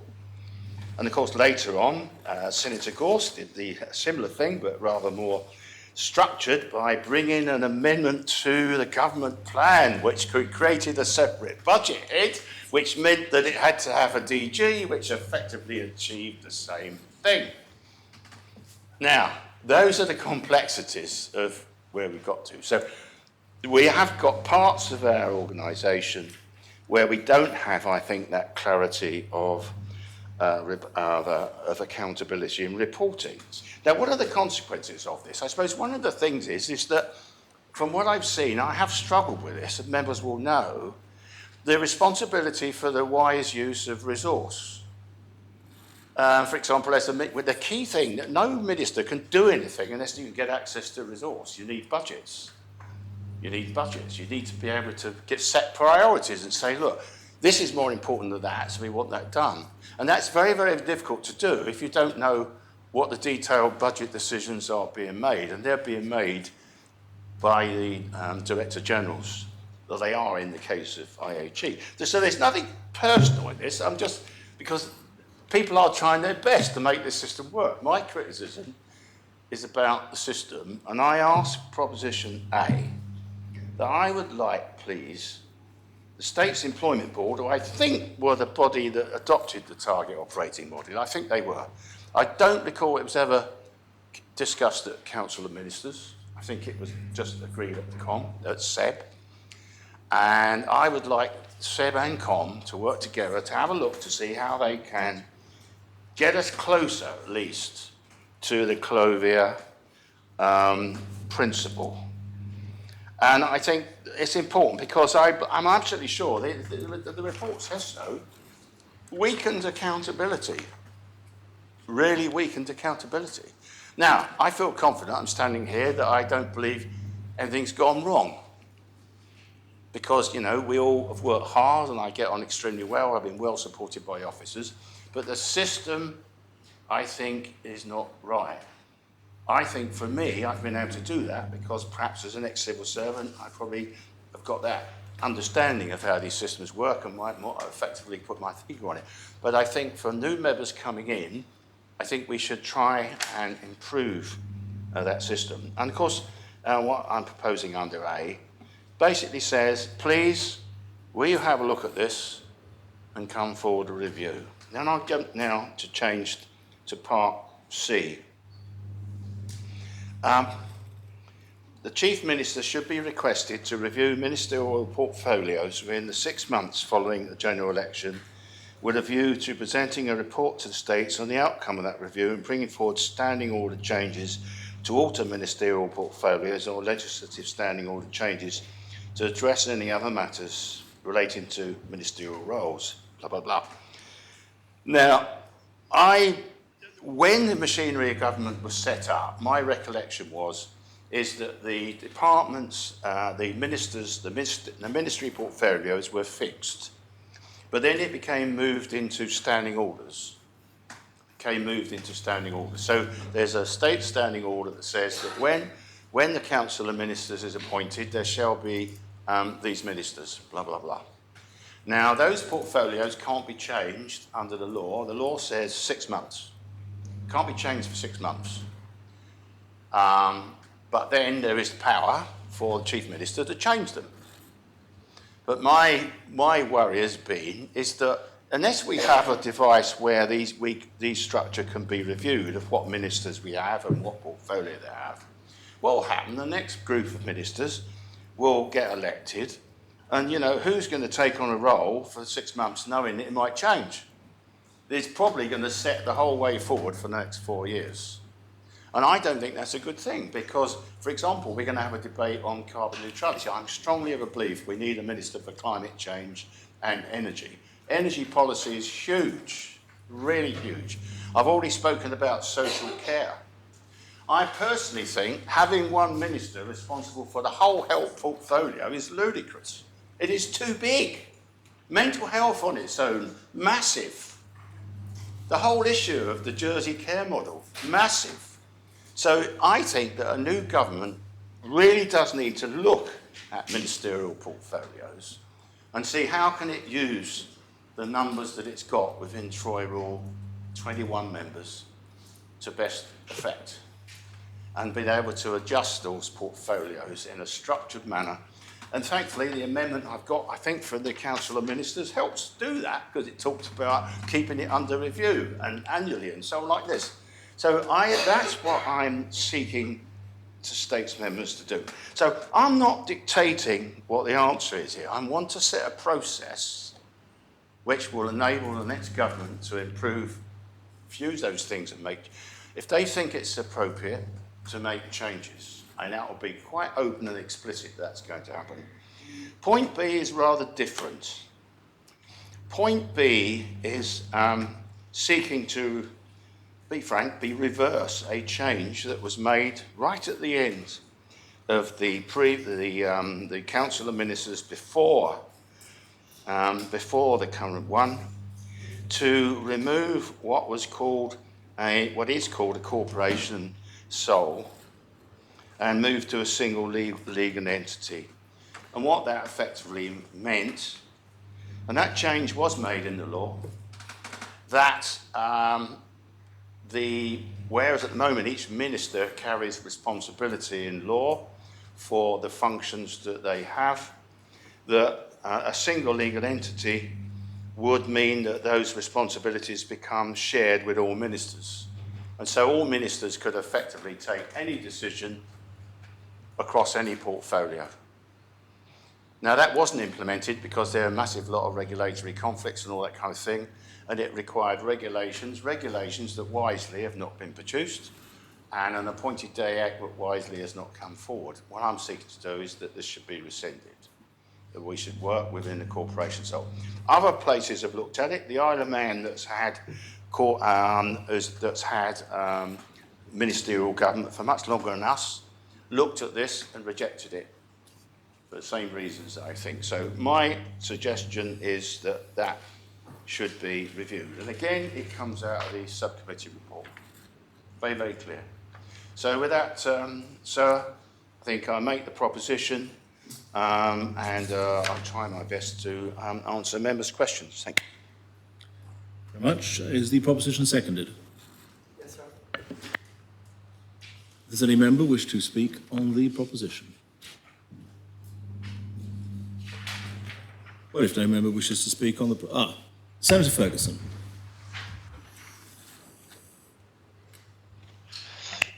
I thought you'd missed me, sir. Yes, I agree entirely with the deputy. I would take it a bit further down in the sort of list of the operations of the setup, because I think that we need an essential and efficient operation of ministerial offices. I mean, each office is operating quite separately, which is quite ridiculous. You know, we need things like ministerial boxes to separate out the important and less important issues, so that if the ministers need to take papers home to read, they take the important ones and the less important ones can stay in the office. Each paper should have a paper should consist of a two-page summary and appendices with any of the sort of detailed points to be discussed. You know, you cannot expect ministers to keep reading 117-page papers on every topic.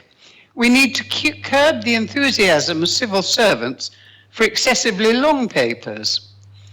You know, I have had to return papers to chief officers for more targeted responses. A 117-page report from commenting on a report by my committee, you know, is absolutely useless. All it does is tie down ministers and scrutiny panels and keep them from stopping civil servants getting on with running the country. Well, I'm sorry, the civil servants should do what the ministers and the states want them to do.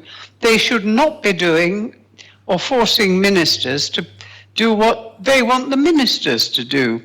I mean, I do know of instances where ministers don't know what's going on in their departments, and actually all they do is repeat what the officers tell them, which is not necessarily the truth about what's going on. So we need a whole proper revision of how the top end of the states works, and as I say, to curb the enthusiasm of civil servants to actually run the place and ignore what their ministers are telling them to do. So I'm all in favour of the deputy's amendment, and I shall be supporting it. Thank you, sir. Very much, Senator. Deputy Trinity. Sorry, excuse me while it takes me time to get up. Is it easier for you to speak sitting down, Deputy, because you're I'm up now, so that's okay. All right then.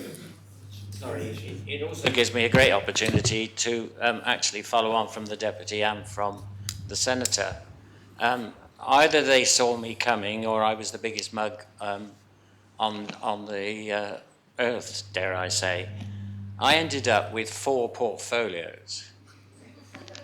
Now, I can look at people and say, well, thank you very much. But the biggest problem with the 4 portfolios was that we didn't see COVID coming, we didn't see Fort Regent coming, and we didn't see the hospital coming the way it was. Now, that was added to the portfolios. Everything you have said, Deputy, I couldn't agree with you more. I've tried to assist my 3 senior ministers who have been in the chamber probably longer than anybody else, and I won't look at them, but it's health, infrastructure, and economic development. But the biggest problem, if you took those 3 departments and then looked at the work that overlap every one, but they don't, to some degree, communicate. And I have to say, and this is a huge criticism, I was going to some meetings where I knew more than the minister because they overlapped from the previous meeting. And I really do think there has to be a look at. You say IHE, tell me what is it, infrastructure runs what? I then end up with the Coast Guards down, what's the name, guards down on the beach. The lifeguards. The lifeguards are also at the Lido. But we, as a sports body, run the Lido. Now, I'm not quite sure how on earth the Lido ended up in the sporting bag at the Lido. So you end up getting so much information and talking about previously, I mean, what you can say and what you can't say. To be perfectly frank, I took the view that you say nothing, and that's why I've been quiet for 3.5 years. I have to say it has to be sorted, and I think there has to be a look at it in a very professional way. And I will look at a couple of people. You could argue, and don't get me wrong, we have to make sure that we look at what you're very important doing. But there's the other side of something like sport now. And I know I'm going to push this, and I hope I'm protected by it. But the trouble is, sport has a lot of effect on a lot of people. But it's never been noticed before. And then suddenly you get, just a minute, we've got Jersey Sport, who we give money to, but we don't have any influence over the money that we give them to. Oh, hang on a minute, we've got Ports and Harbour. They get all the money, and yet we don't have too much influence. And I'm just concerned about the limited companies that were formed as well, because they are still dependent upon the security of government. The money that is put behind, whether it's a grant, whether we put the name behind a loan, it is government money, people's money. And I really do think that this has to go through and it has to be looked at. I think the ministers, would accept the fact as well that they sometimes wonder what they're doing, which will now drive me down the route of Senator Ferguson.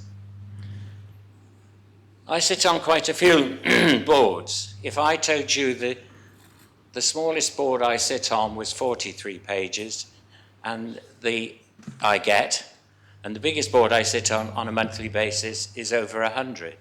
Now, it's nigh impossible. I might be reasonably intelligent, but it's nigh impossible to take in what has been said in those board minutes. That has to be looked at again.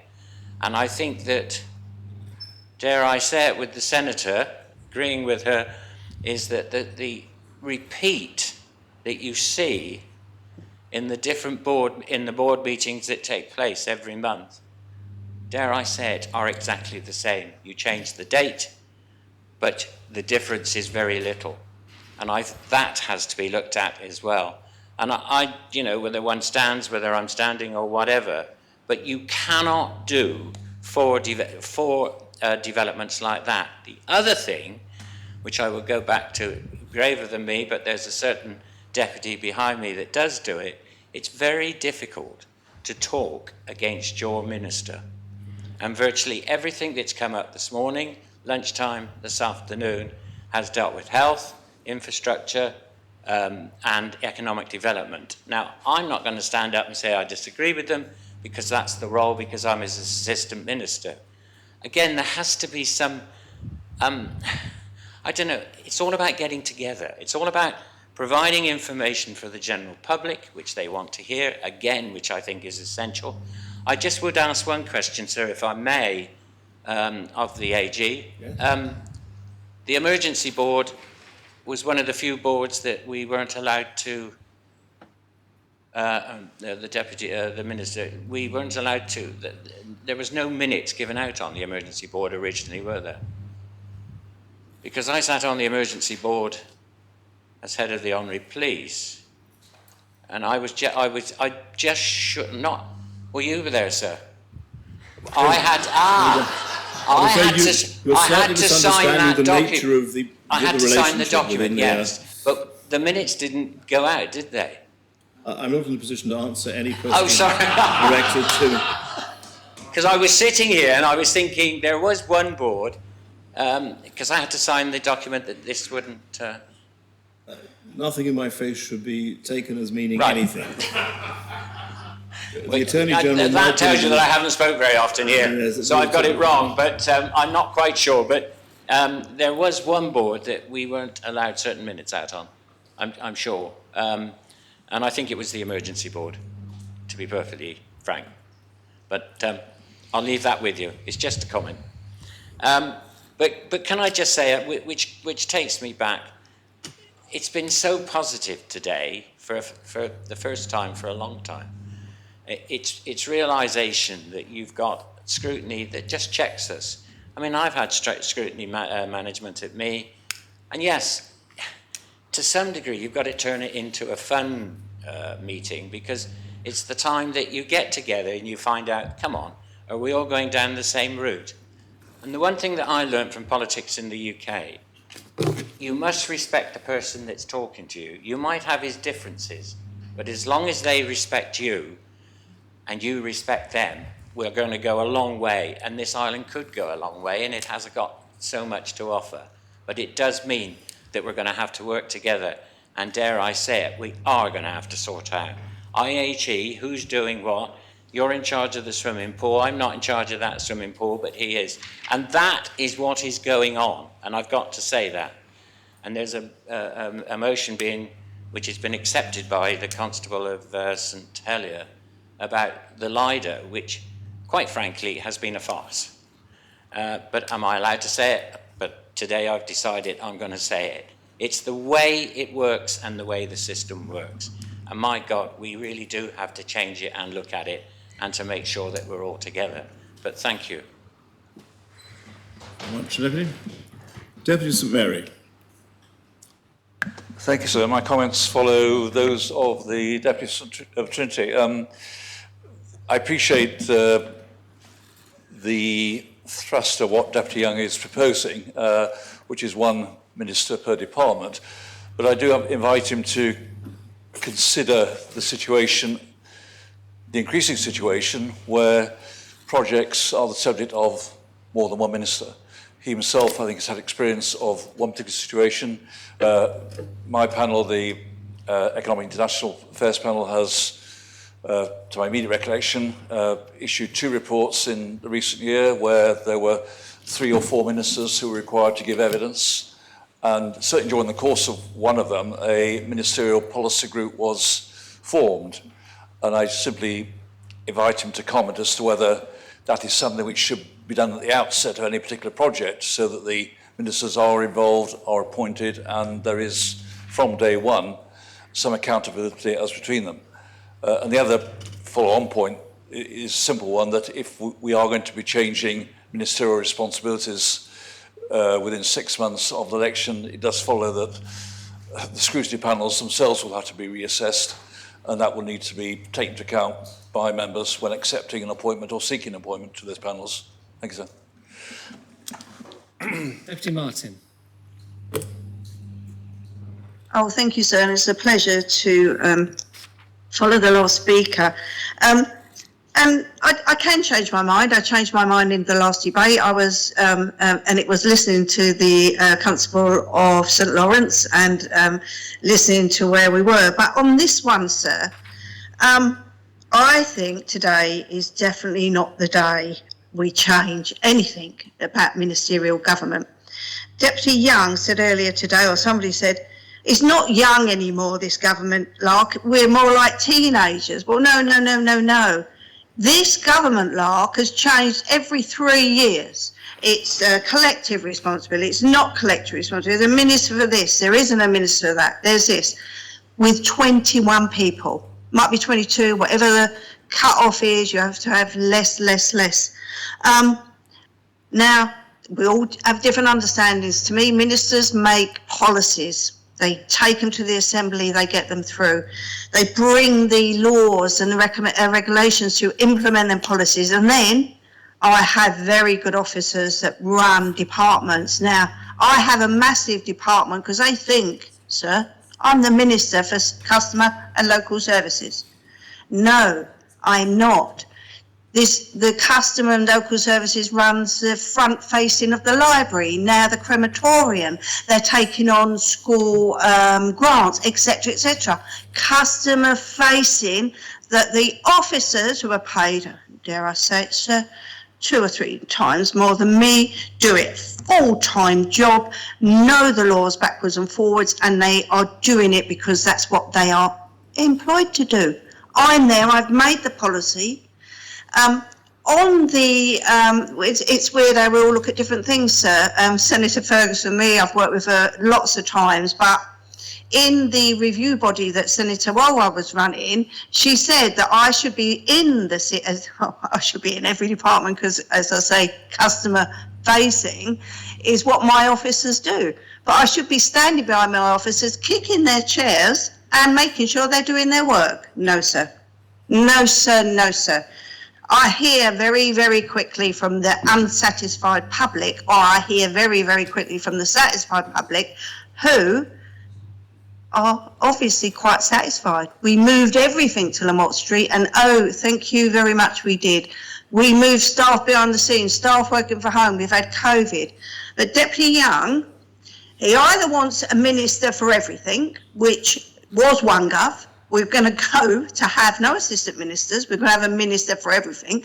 And you could just about do it with 21. You'd all be the same. The responsibility was there, the responsibility was there. But then people were like, oh, how do you get 21 members around the Council of Ministers and then to have meaningful discussion? Can be done.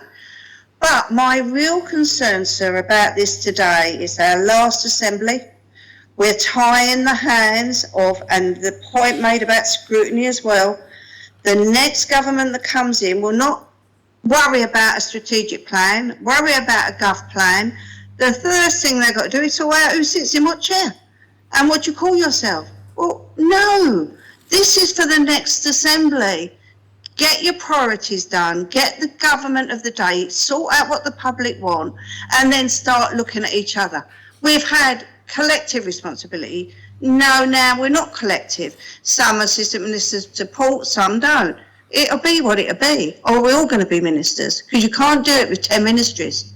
You cannot go back to Clothier and say, I want to now make Clothier work, because Clothier had no constables. It had all of us called members of the States of Jersey, and there was only going to be 44 of us. But it was all going to work lovely. We know that it doesn't work. I'm sorry, Deputy Young, I know there's been an amendment and you think it's just a review. When's the review going to take place? The minute everyone's elected? When actually over here you should be getting on with the really, really important of setting that new 4-year strategic plan, setting the first 4-year government plan, putting in really, really good policies. No, you're going to start moving the deck chairs again. Well, we're not a young, this is not a teenager. We've still got the spots, sir. And they're still breaking out every 3 years, and now the deputy wants to do it again in another change. I really don't know. No wonder we've got some unsatisfied staff employed by government, because they today listening to thinking, where are we going to be next time? What's going to happen? The uncertainty for them. It's the most wrongly timed debate we've ever had in the Assembly, sir. And I please urge members, do not support it.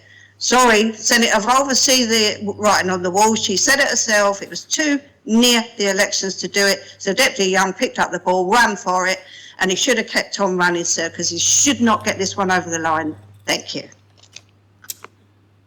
Any other member wish to speak on the proposition? Deputy Taddy. So I do think there is merit in this, and I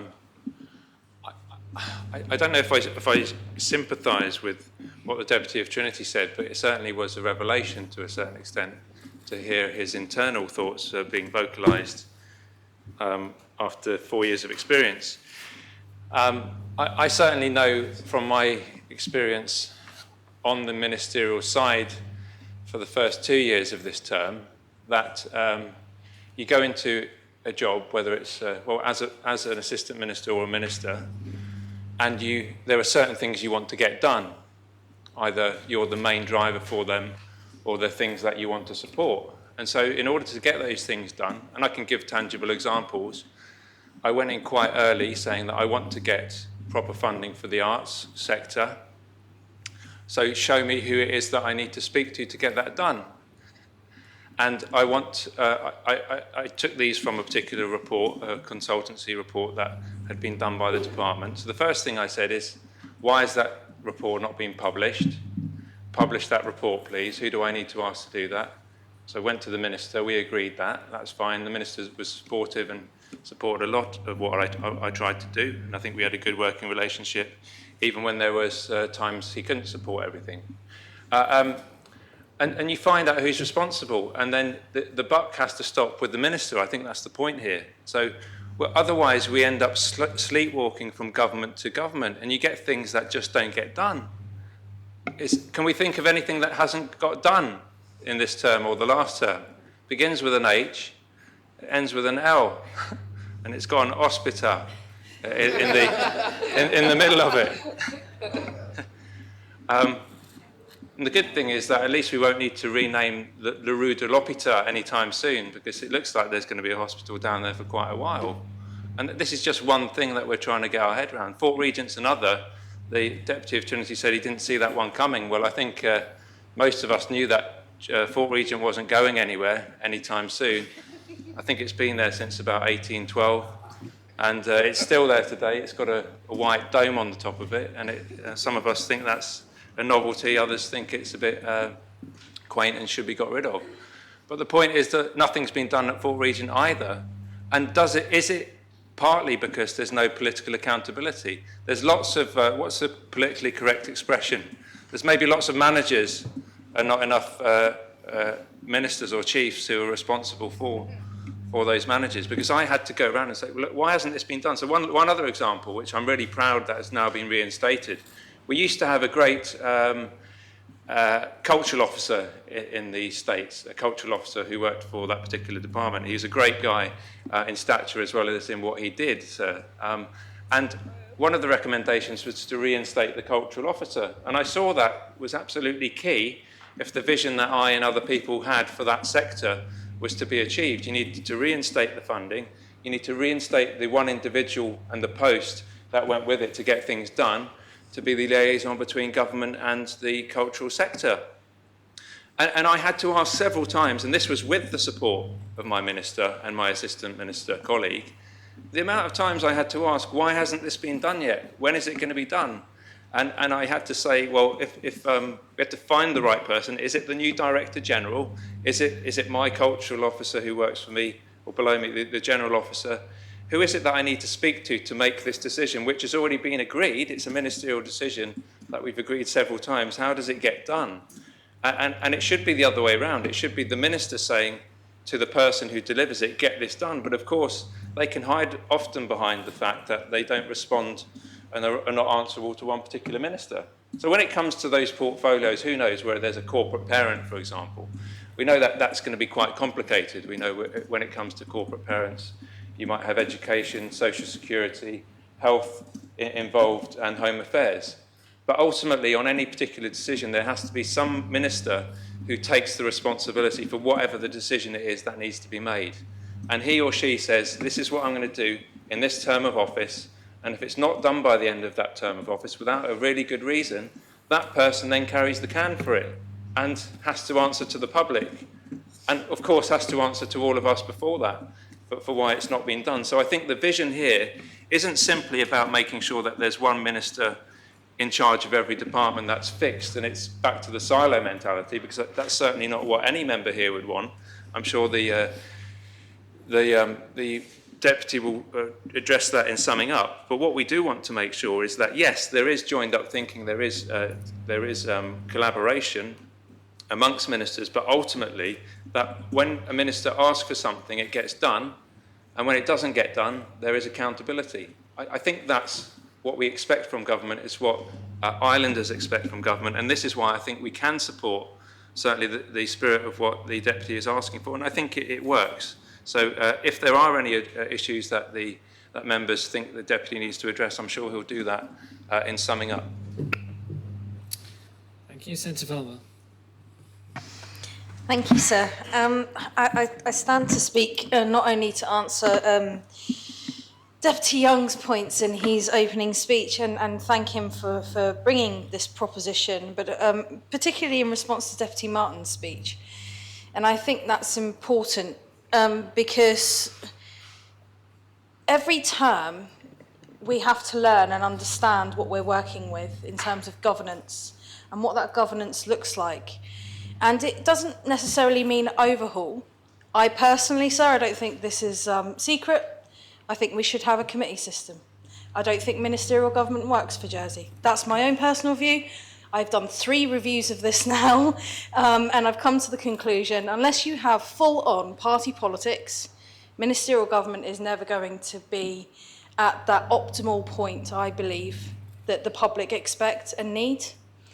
And that's why I believe, because I'm not particularly au fait with the party politics side of things, don't think it's possibly necessary for a small island, but we'll see, because it's all starting to happen now, and we've not, we've seen dribs and drabs over the years. But sir, effectively, the code of practice for ministers in spirit requires the Council of Ministers to have some form of collective responsibility. The reason why that was removed was because it was never really supposed to be in legislation.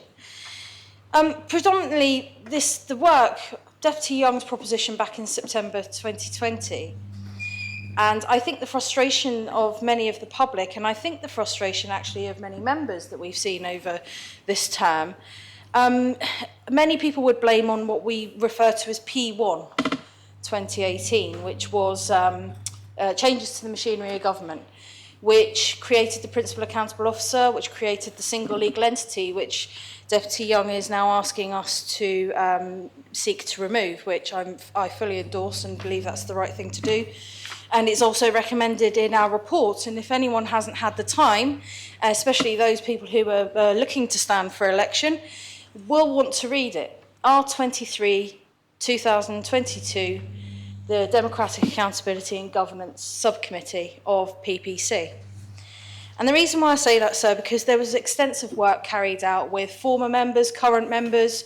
There were workshops. We managed to meet with members of the executive team, whether that be Director Generals. I think we met 2 of the 3 chief executives. Might have just been 1. Off the top of my head, 2 I think we met with. And we got feedback about how it does or doesn't work. And if anyone believes that what we've seen over the last term has contributed to less of a silo system, I suggest they think again. And I'd also suggest that actually having, the Deputy Martin referred to having 21 ministers around the Council of Ministers table. Well, if she'd read the report, what we suggest is having, if you're going to continue with this form of ministerial government style, to have a form of cabinet office. And that cabinet office where you'd have ultimately, say, 8 ministers responsible for each of the departments as they currently sit, because one of the issues that came across to us was, well, we don't want to be having to change the whole structure of each department every single term. Well, you wouldn't expect that, and you don't want to pay the money to have to do that, and also the legal implications that it has as well, around all the law changes and all the requirements of certain people within those departments having to rejig themselves every 4 years. because we don't have the same, like I say, the same type of system elsewhere that has ministerial government. What you would see is a form of cabinet style where you'd have the 8 ultimate responsible ministers, but instead of having a form of assistant minister, you'd have, say, a minister for mental health, a minister for social care, a minister for diversity. Whatever the chief minister determines in terms of their priorities for that term, you could ensure there is an allocation for that minister to carry out those functions and be delegated those functions under ministerial responsibilities. We have the ability to do that under our laws at the present. And there are things within our report that actually won't need legislative changes. Training is abysmal. Becoming a minister, especially if you haven't actually been in the States before and worked closely with ministers, I've had the benefit of learning a great deal from many ministers over the years, which prepared me to stand as a minister this term. Unfortunately, experiencing similar things to what Deputy Tadier has referred to is obfuscation, I think is the best way to describe. The problem I had was there was 2 ministers in charge of one department, one Director General responsible, but if there were issues around accountability in terms of policy, there was no clear delineation about how that may or may not work and who was accountable for performance. And one minister may have got on extremely well with how the implementation of their work was going. The other minister may not. And we saw a number of issues. And I think maybe because there was teething issues when we came in. But when I came into the Assembly, at the beginning of this term, sir, I was Education Minister, Deputy Chief Minister and Chair of SEB. I had no policy officer and I had no secretarial support. So, and I didn't get that secretarial support for over 4 months. So you just think about if you're wanting to come into the States and hit the ground running, the really important thing is you make sure everybody on that Council of Ministers team have your back. Because I think that's sometimes part of the issue when there is an accountability and when there is an argument about performance, making sure that getting things implemented, not only do you have the power in terms of the minister and the direction of policy and the direction of the way that that legislation may be taken forward, but actually you want to be able to work together to support each other because like the Deputy of Trinity referred to, there are so many areas that overlap. And it isn't about having that silo mentality where, oh, it's just you as an individual and a blame game as you as an individual. But we have a responsibility to make sure that when we're developing policy or when we're creating legislation, we understand the impact that it has on the other areas. Deputy Tadier referred to corporate parents. Yes, that, you know, we've had different iterations of those corporate parents over the years. And Deputy Trinity quite rightly refers to, we said in our report, we referred to the OneGov reforms and we referred to what was expected to happen. And things were supposed to be slimmed down and things were supposed to be looking so much better and easier to do, less processes and more getting things done. I'd argue the opposite technically has happened from my own experience of what I've seen over my time as a States member. And I don't believe the silo mentality has been broken down. And I think there has been more of a them and us, and we've mentioned that in a previous debate, so I won't take that any further. But there was a constant theme that was raised by stakeholders in our report that the introduction of the OneGov reforms had a negative effect on governance. And some reflected on the old departments, which were each accountable to a specific minister. And they've now been replaced, as I've referred to. And they referred to the accountability as being blurred since the implementation of P1. I would actually argue it wasn't the implementation of P1 necessarily.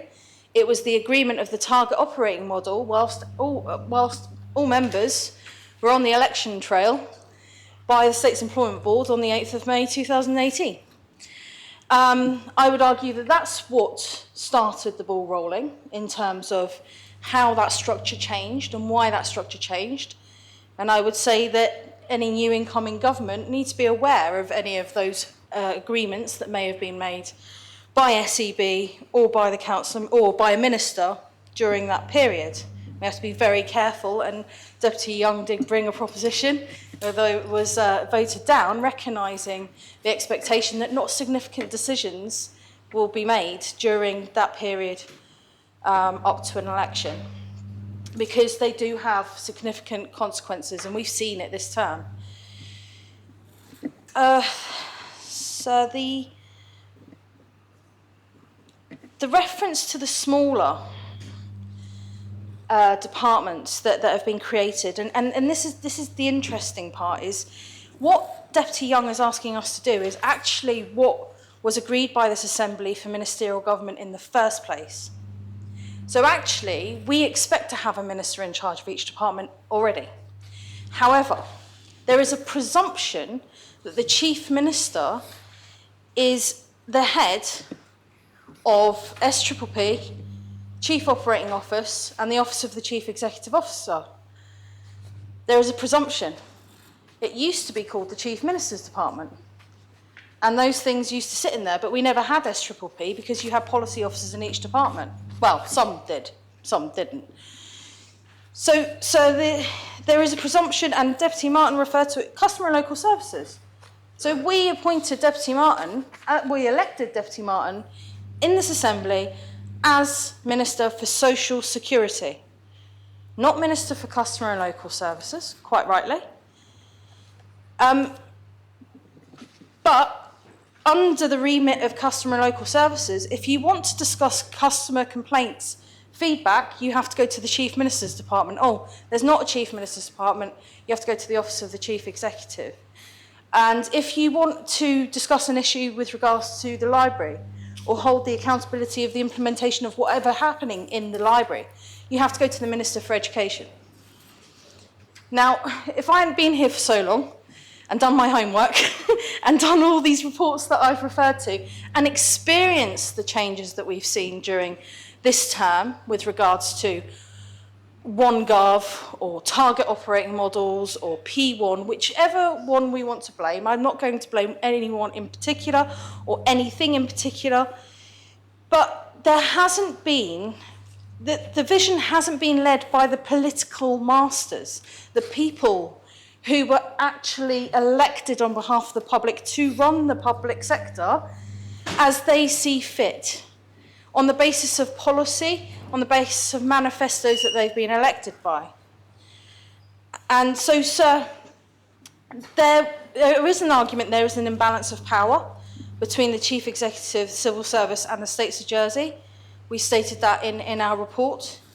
And although Deputy Martin may not be supporting this proposition, I hope that she'll be supporting my proposition later that asks to set up a subcommittee of PPC permanently to implement the work that's been done of this particular report, but also to keep a watching eye on how things work over the next term, because I think we need to learn and improve, and that's the best way to do it, is from our own experiences and to feed that back into what we expect.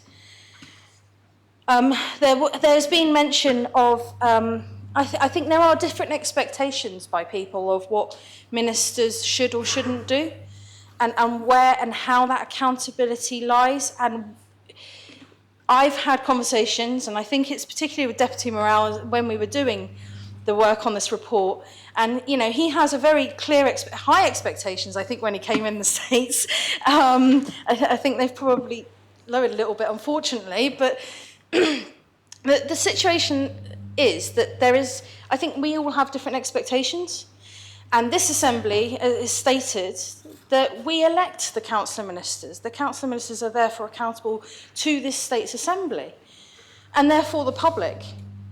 And there was an expectation by Deputy Morale, and I remember when I was Minister having this conversation with him as well, was that I shouldn't be overseeing what my officers are doing and making sure that my vision and what I expected to happen as Education Minister to be carried out. One person, huge education portfolio, my group director had 48 lines of management. And that's why working with scrutiny is so important, is to have that political fact-checking discussion to make sure that you're not kind of losing yourself within the mountain of paperwork that gets thrown at you and the mountain of arguments that get thrown in other directions. And that's why it's important to work together on behalf of the public.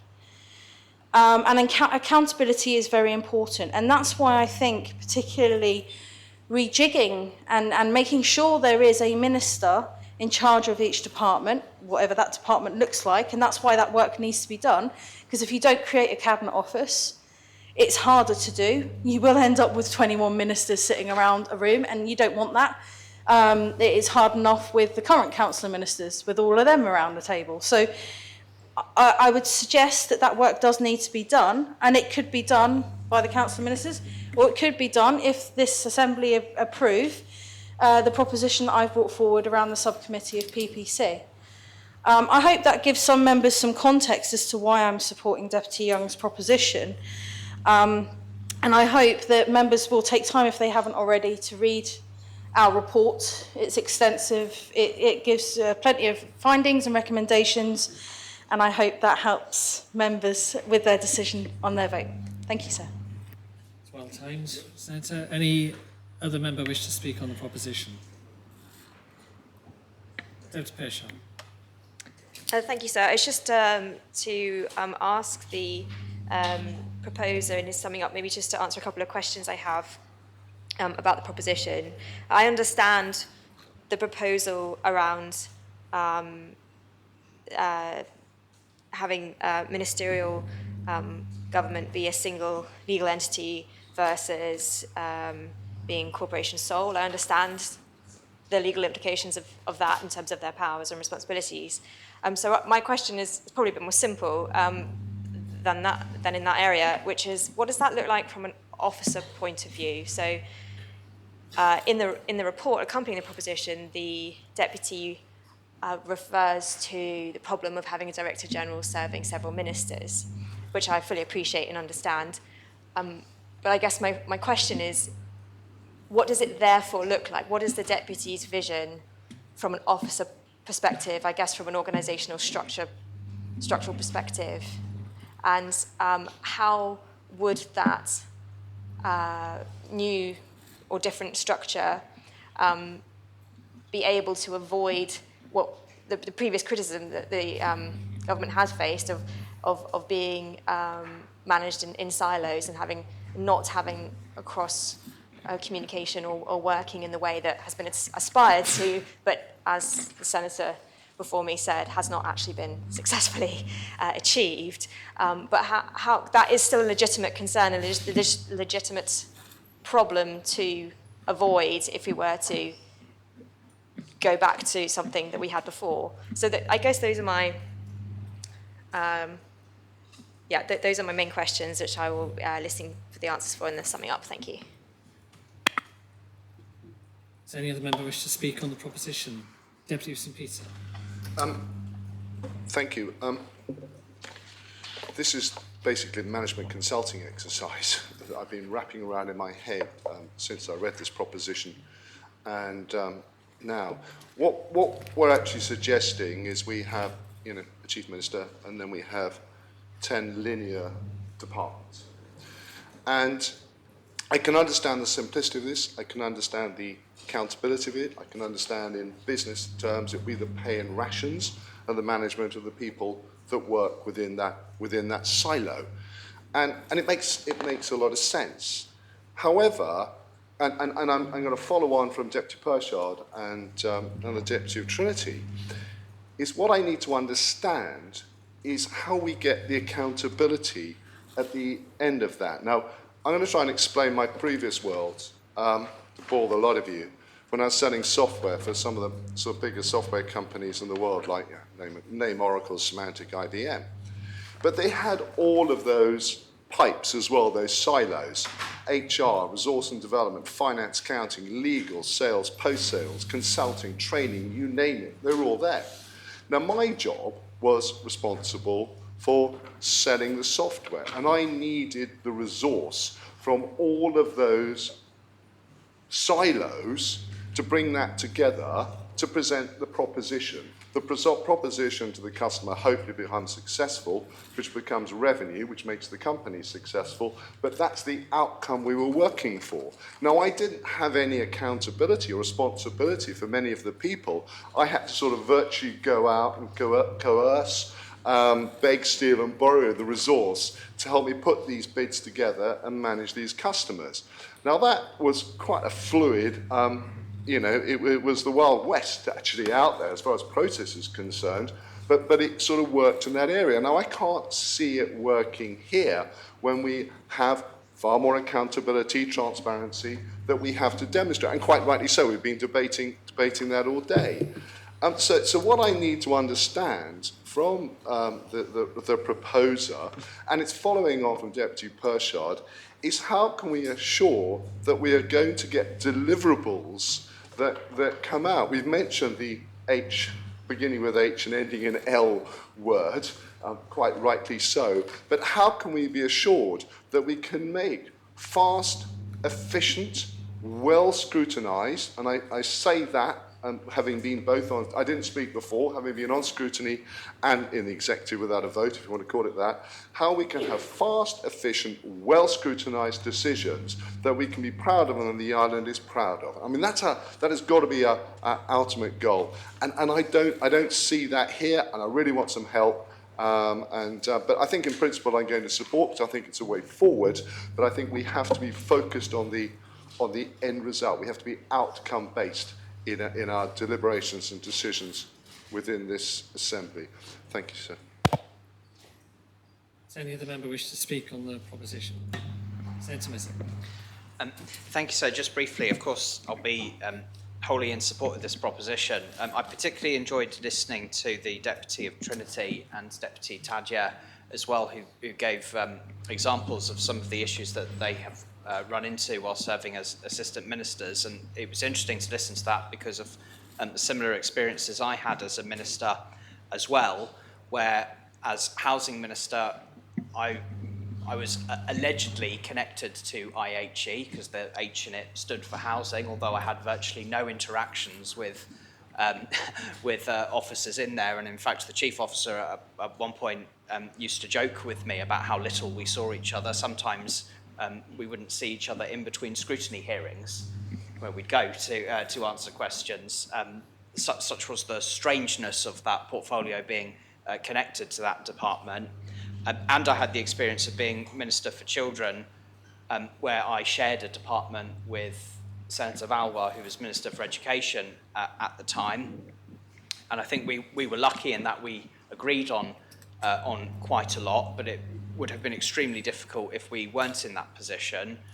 So I've come to the view from that experience that the experiment, which was, I think, the brainchild of the previous government CEO, has failed.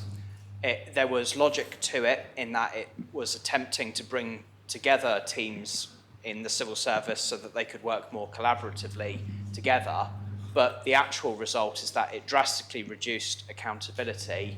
It meant that in many instances there was simply no line from particular officers to somebody political at the top of that line who would ultimately be responsible for what was going on there. And that has made it harder for those who take up political office, who have an agenda which they wish to deliver on, and it's an agenda that has a democratic mandate behind it. And instead, ideas can be killed off in some room somewhere by people who aren't accountable to the public in any way. There are policies that ministers may want to pursue but can't because it isn't clear who it is they go to, or even in the instances where it is clear who they would go to see that policy implemented, that officer is often accountable to somebody else as well. And I can think of one instance for me in particular where I had an extremely clear policy ambition that I repeated and repeated and repeated to an officer who I shared with another minister, And that was the end of that. My policy didn't get accepted because that officer was able to just manoeuvre themselves and avoid having to do what the democratically elected person was saying ought to be the accepted policy and position. So that experiment simply hasn't worked. And it is right to go to a situation, I almost said to go back to what used to be the case of having government departments align with ministerial portfolios, but I don't think it should be going back to that because that system had problems as well. Instead, it should be a new system that has flexibility built into it where you do have government departments which are aligned with ministerial portfolios, but there should be flexibility in the construction of those departments and those ministerial portfolios, and those portfolios should be built around whatever the government of the day's political priorities are. If they have a particularly ambitious set of proposals for a policy agenda item that might require particular departments working together in some way or particular ministerial portfolios being created to spearhead that, then they should have the right to do that. And I'm looking at the Environment Minister here because climate change and our response to that will be, I hope, a big part of the next government's agenda, and I will want to know that they're able to create those portfolios and give the initiative to particular ministers to be able to go on and deliver that. So that will require a degree of flexibility. And from my conversations with officers in government about whether this is possible and whether you would risk causing disruption every time you wanted to reshuffle those portfolios or move departments around, I'm assured that there are plenty of examples of places in other places where that isn't an issue and they are able to just get on with it. So I wholeheartedly support the proposition that Deputy Young has brought forward. It does align with much of what we spoke about on the PPC subcommittee, which I served on. And the chair of that committee, Senator Vawa, mentioned before about the prospect of creating some sort of cabinet office. That is something that I know there are mixed views on. Some people who we've spoken to in government don't like the idea. Some that we've spoken to are very enthusiastic about the idea. I've become convinced that it will improve accountability for government and enable ministers to see through their policy agendas. And this situation now where we have a department like SPPP, which is extremely powerful in its ability to determine what policies receive what level of priority, is a department which isn't really responsible to any minister, and that's clearly wrong and undemocratic, and it's something I've found held me back significantly. In fact, I remember examples where one day I would stand up in this assembly having been asked whether a particular issue was a priority for me, and I would say, yes, that is a top priority for me. And then the next week I would go and look at the policy pipeline prepared by these SPPP officers and find the item that I'd said in the Assembly was a top priority was down for them as a low priority, which is clearly undemocratic and unacceptable. And I wondered whether these people were even listening sometimes. So with a cabinet office empowered properly to support ministers, to make sure that policy officers are being instructed by ministers and not by some other unaccountable person, will improve how we do government in the island. And this proposition strikes me as being an important step towards achieving that. And that's why I hope members will back it. Any of the members wish to speak on the proposition? Councillor St John. Thank you, sir. So I enjoyed the end of term report of the Deputy of Trinity, making some interesting points about both the number of boards and the volume of work, as well as the continued duplication.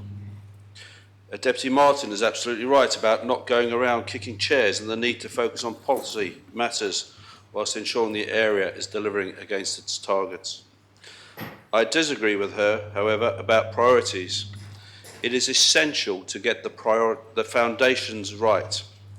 Accountability, responsibility for setting direction and policies. We need to be bigger on our vision and values. Deputy Morrell earlier today gave a good example of a quick win, speaking about access to government buildings. This is about setting the right culture, a good way of building trust in a new team. Some ministers work closely with their assistants and others don't. In the past, sir, I've spoken to assistant ministers about ministerial decisions that the assistant for the area wasn't actually aware of. Process is key, and for good process, you need to know the rules, the guidelines, who is doing what, who's responsible. The proposal, sir, is a start, and I think it's key that SEB are involved in this piece of work, because we have to take the staff with us. Politicians set the policy, the staff implement.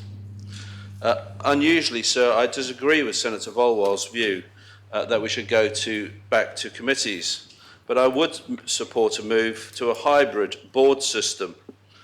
So in the past, in a previous life, I've attended committee meetings where the politicians of the day spent more time debating the direction of a sleigh over Montorgueil Castle for a stamp than they did on the following year's business plan.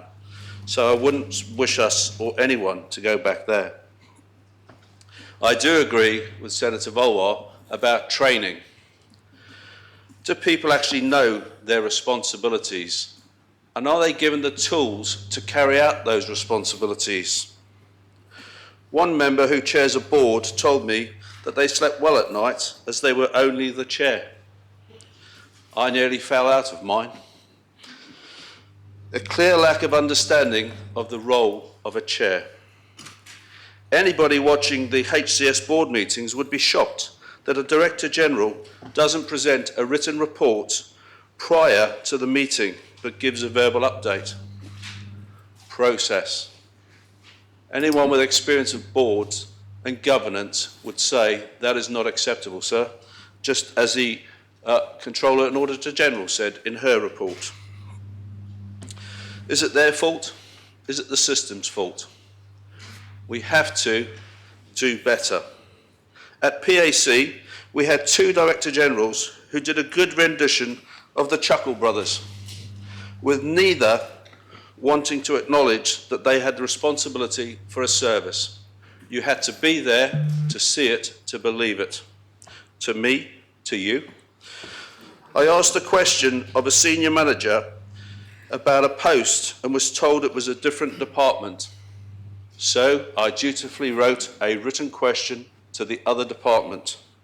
Imagine my surprise when that department told me I was in the right place the first time. Governance is key. Performance management is key. And we heard about the tracker system earlier. We've got a great opportunity. We've got a new chief executive who seems very capable to myself and many others who've spoken to her.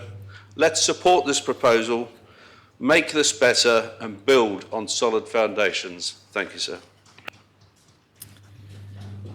Does any other member wish to speak on the proposition?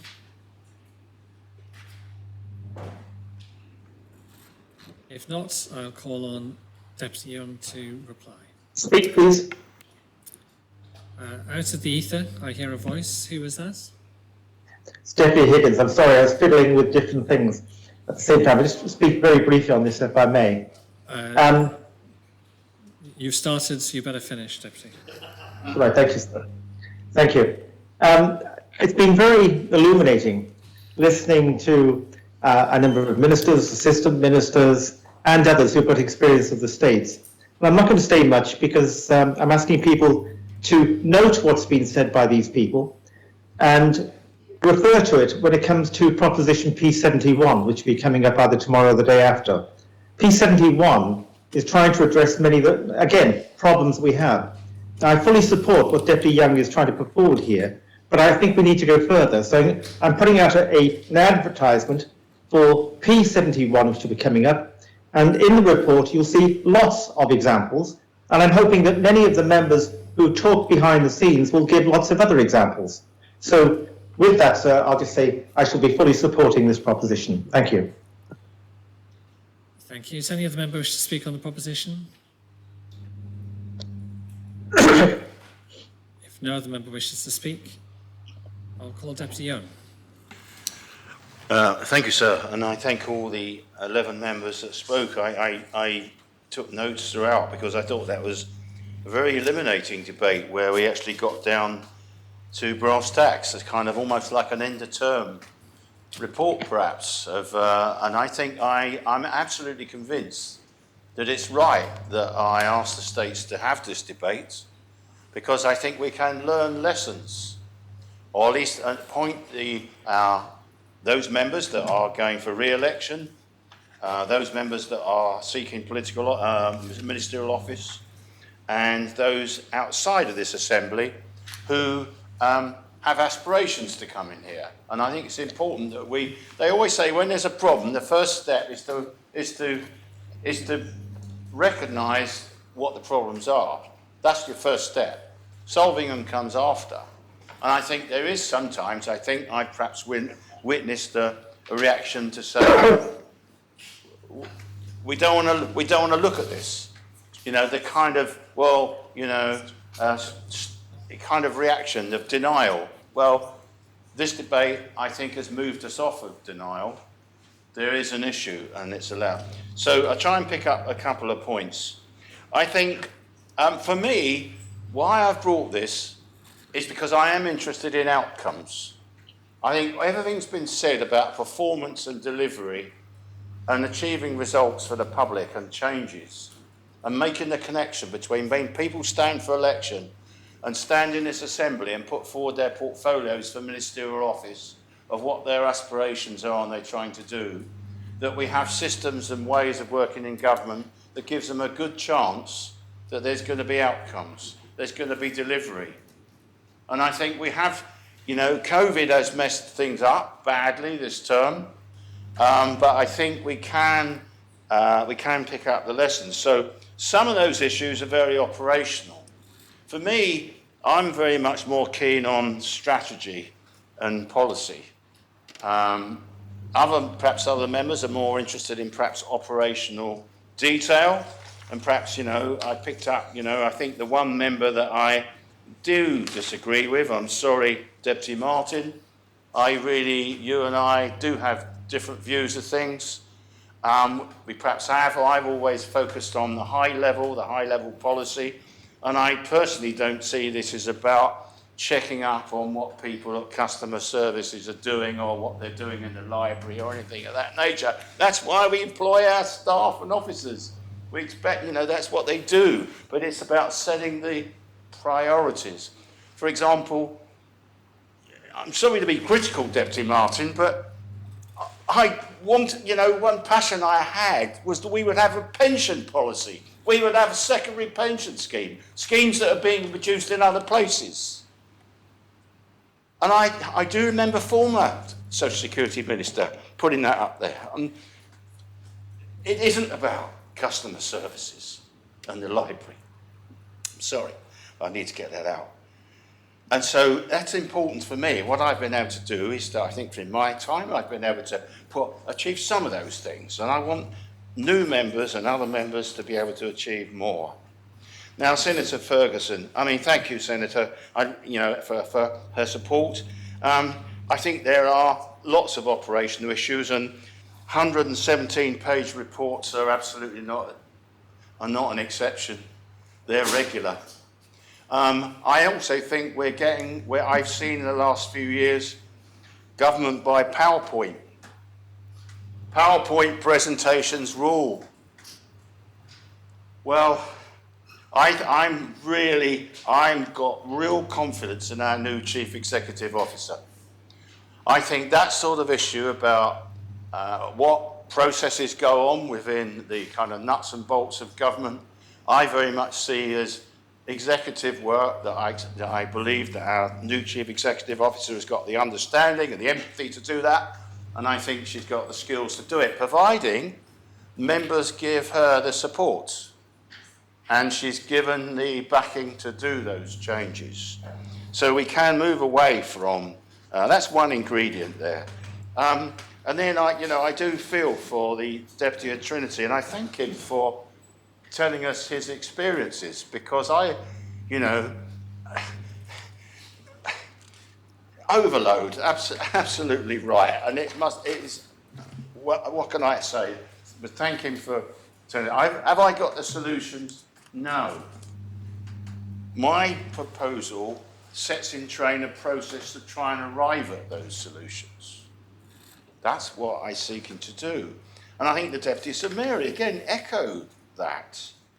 Now, policy boards, now Deputy Sir Mary raised that issue. Policy boards, we formed these as a kind of an experiment this time. And I think we've had a separate debate on that. They really need greater formality. They kind of grown up in an ad hoc sort of way. And I think that was one of the subjects I wanted addressed in the terms of reference that I brought that the states didn't accept as a review, because I think policy boards do have the opportunity to take us close to what the Constable St John spoke about ministerial boards. And I think that also plays to Senator Mesick's point about flexibility as well. Our ministerial structures need to adapt to what the political priorities are in the election. So if the priorities are, we have issues like population under management, we have proper political accountability for that. If the issues are, after the elections, climate change and energy, we have that. If there's social care, we have that. We need to be able to flex and adjust in the way that other governments do all of the time. And so I think Senator Mesick is absolutely right there. So, where perhaps I've been rather harsh on Deputy Martin. I'm sorry, but where she is right is that I'm absolutely not about controlling, sitting behind officers on chairs checking what they're doing. That's not what it's about. It's about what goals and directions you set, and when things don't happen, as members have said, when you have expectations that something's going to happen, it doesn't happen. You can sort that out. Now, I can see the point that the staff, I can see her point that it could be unsettling to staff, this process of review. But again, I really have faith and trust in our new Chief Executive Officer. I think, I have to be honest, the previous version wasn't right for Jersey.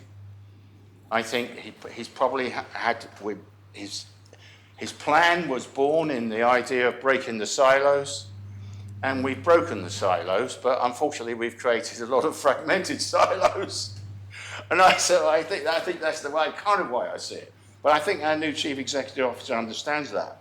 And I think there has been a sea change in the last year or so, when there's been a change at the top that has much more settled staff. And I think that staff understand exactly, I believe our staff understand exactly the debate we're having. And so I don't think it's a question that they will be surprised. They will be surprised and pleased that there's an agenda to address it, and they have to be involved. They have to be part of that.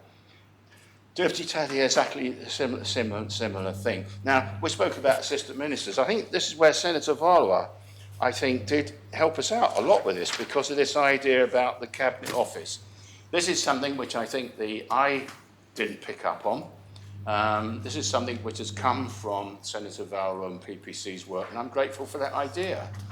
The idea that you have a core, a smaller number of ministers, and that you have ministerials that they wouldn't be assistant ministers, they would be other ministers responsible for different portfolios. And it would perhaps, but the question I put, is that perhaps a way of using your 21 ministerial positions that you've got rather more effectively than rather having this hierarchical structure of ministers and assistants and all that kind of thing? That will be much clearer, because there is, some ministers have got that complete assistant ministers, others don't. It's a ragbag, really, of approaches, if I can say that in parliamentary. Absolutely right. I think Senator Varlois gave us a masterclass, really, from her report, and I'm so grateful. There was so much there, which probably goes beyond what I put in my report, but those are all things that need to be picked up in the piece of work that I'm asking to be done. And of course, the amendment from the Council of Ministers, obviously I wasn't party to that, I withdrew, but I think they've come up with a good plan that the Council of Ministers and said will look at that, and this idea of annualised review. So in other words, and I think that probably deals with the question of why, perhaps a point that Deputy Martin raised, well, this has got to be done straight away as a priority with the new government. I don't see that. We've got that amendment that the Council of Ministers has brought that talks about an annual process. So, and they're reporting back on that. So I think that probably, you know, that does overcome. And of course, overall, there is an imbalance of power at the moment between the executive and police. And I think if we got this right, that will be shifted. Now, in response to Deputy Pershard and Deputy Peter, I wish I could give them an answer. I could give you my personal views. I think I could give Deputy Pershard my personal view. But St Peter puts to me this is a management consultant, the exercise. And he's probably right. That's why we got a chief executive. That's why we got DGs paid £250,000 apiece. I haven't got the answers. I don't think any of us. But my proposition is not giving the answers. It's setting a process to try and arrive at the answers. Now, how we can do that, how we can square that circle of the various constraints that we've got. Now, Deputy Pershard asked, well, is there a danger in doing this review? We might go back to, you know, the old bad ways of silo committees and so on. I think it inevitably means that our Chief Executive Officer will need to look at what the role of a DG is. I think. They shouldn't be threatening. It should be about redefining their roles. Because there is a role, there's a difference between strategy. We need officers that are looking at the high-level picture and joining up the dots across government, setting strategies.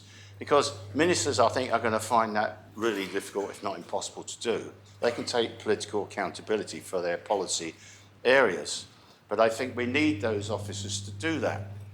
But they don't. But that doesn't mean to say they need to be so integrated into the current structure in the way they are now.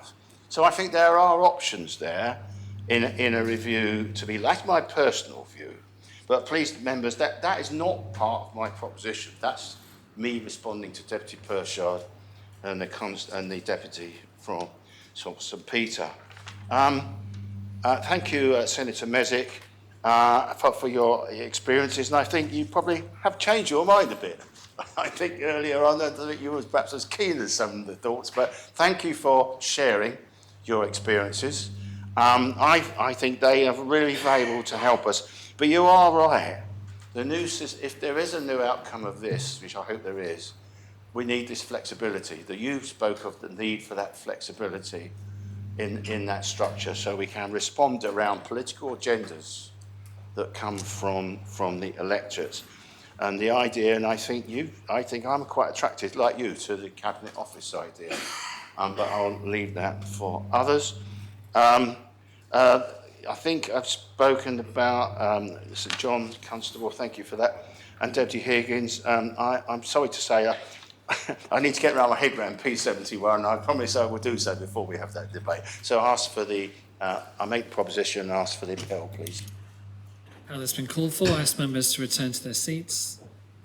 The vote is on P52 as amended. I ask the greffier to open the voting. Members online to vote using the chat.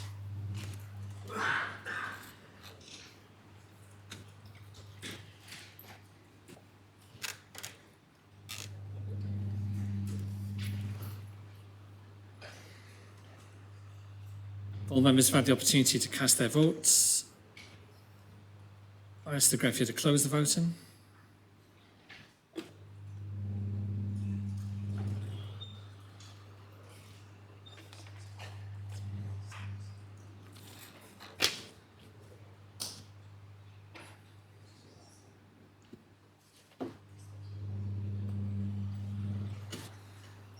The proposition has been adopted, 41 votes per, 1 vote contra. Everyone, please, sir. Deputy Martin voted contra. So we now move on to P55, Draft on Lawful Public Entertainment Treasury Regulations 2000, lodged by the Minister for Home Affairs. I ask the greffier to read the citation. Draft Unlawful Public Entertainments, Jersey Regulations 2000. The states make these regulations under the Order in Council dated 14th of April 1884. Minister.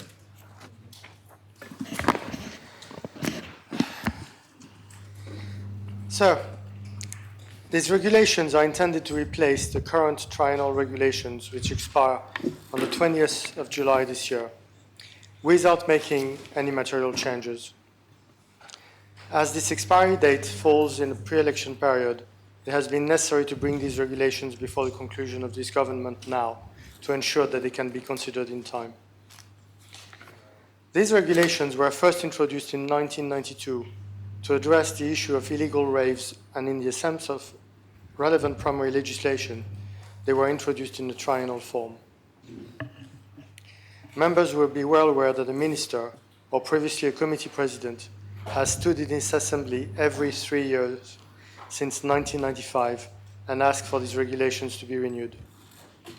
At least since Hansard began in the early 2000s, this request has been accompanied with apologies for the matter not having been resolved and promises that things will be sorted out if only 3 more years are allowed.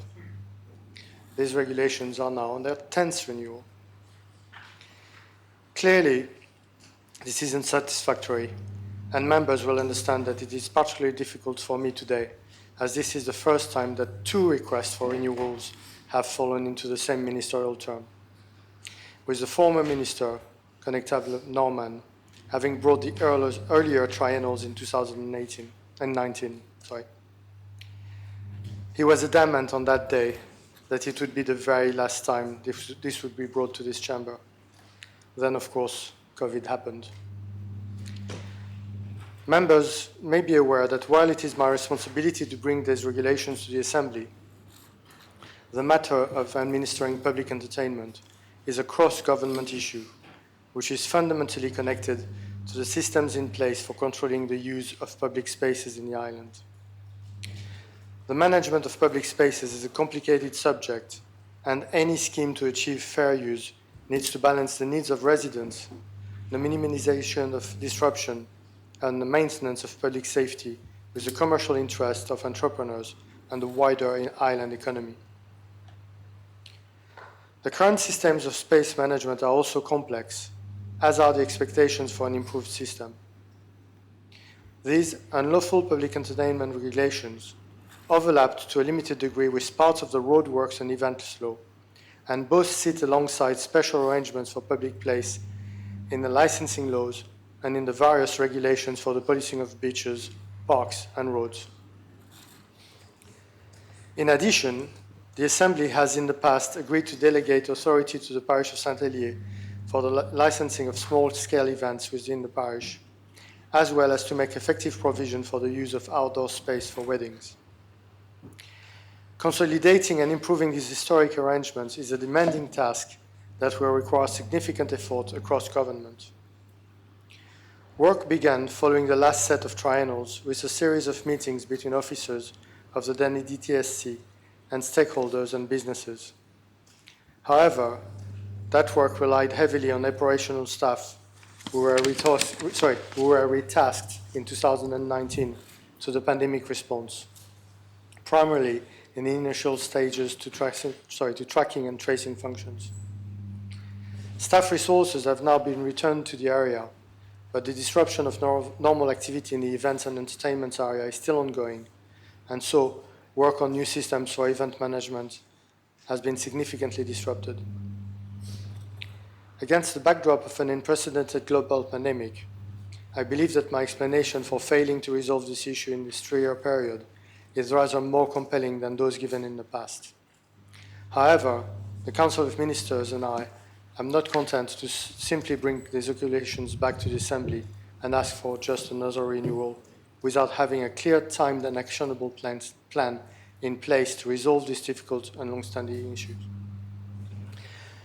That is why the Minister for Economic Development, Tourism, Sport and Culture has included as part of the Tourism Strategy 2022-2030 the development of new legislation to establish an effective and accessible licensing regime for public events and public entertainment, to be delivered prior to the expiry of these new triennial regulations in July 2024.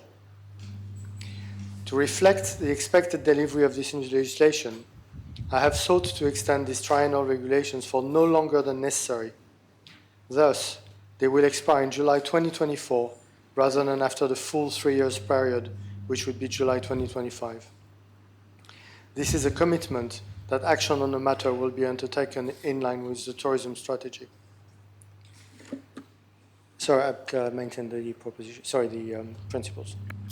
The principles seconded? Yes, they are, sir. Does any member wish to speak on the principles? No member wishes to speak on the principles. Those in favour kindly show. Those against? Principle has been adopted. Deputy Ward, does your panel wish to call these in? No, sir. Thank you. Good. Minister, how do you wish to deal with the regulations? En bloc, please.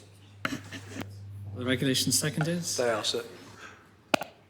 Any member wish to speak on the regulations? Deputy Ward. Thank you, sir. I should just mention from the panel that we have produced a comments paper that says it's quite nice to finish with some unity between a minister and scrutiny. We say exactly the same thing, that we recognise has come back to the Assembly on a number of occasions, and without giving away the exciting end to our legacy report, we do mention in the legacy report from the panel that this really does need to be looked at, because I think now is the time to do that.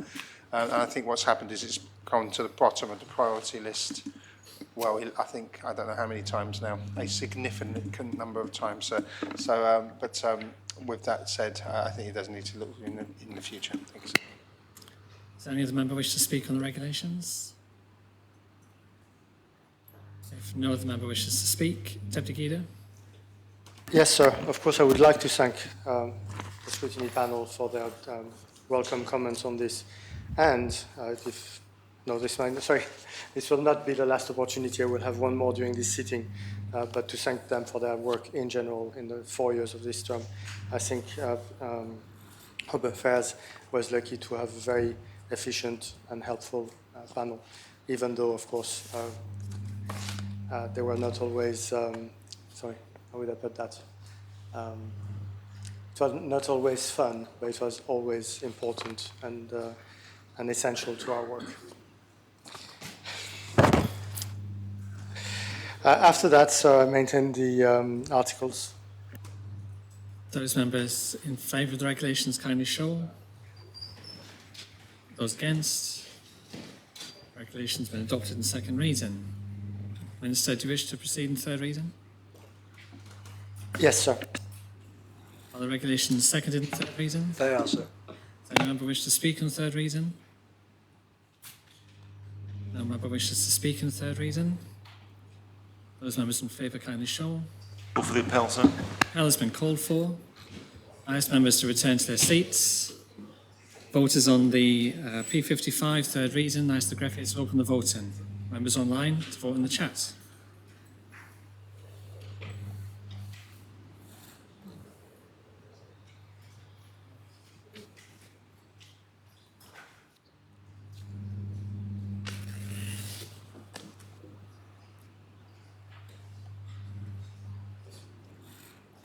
Members have had the opportunity of casting their votes.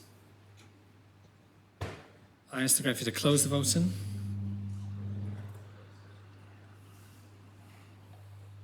The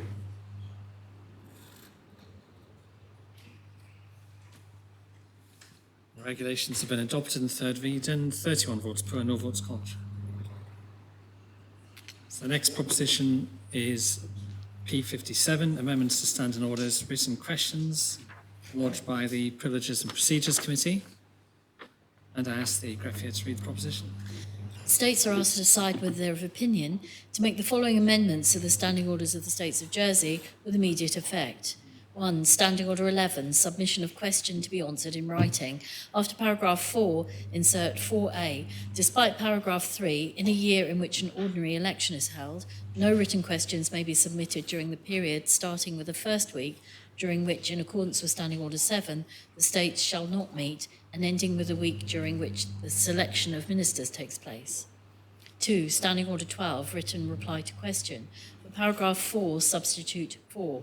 If the questioner believes that the reply contravenes paragraph 2A and wishes to take the opinion of the bailiff on the matter, A, the questioner must refer the matter to the bailiff before 12:45 p.m. on the meeting day of the meeting for which the order paper lists the question in accordance with Standing Order 39-2A.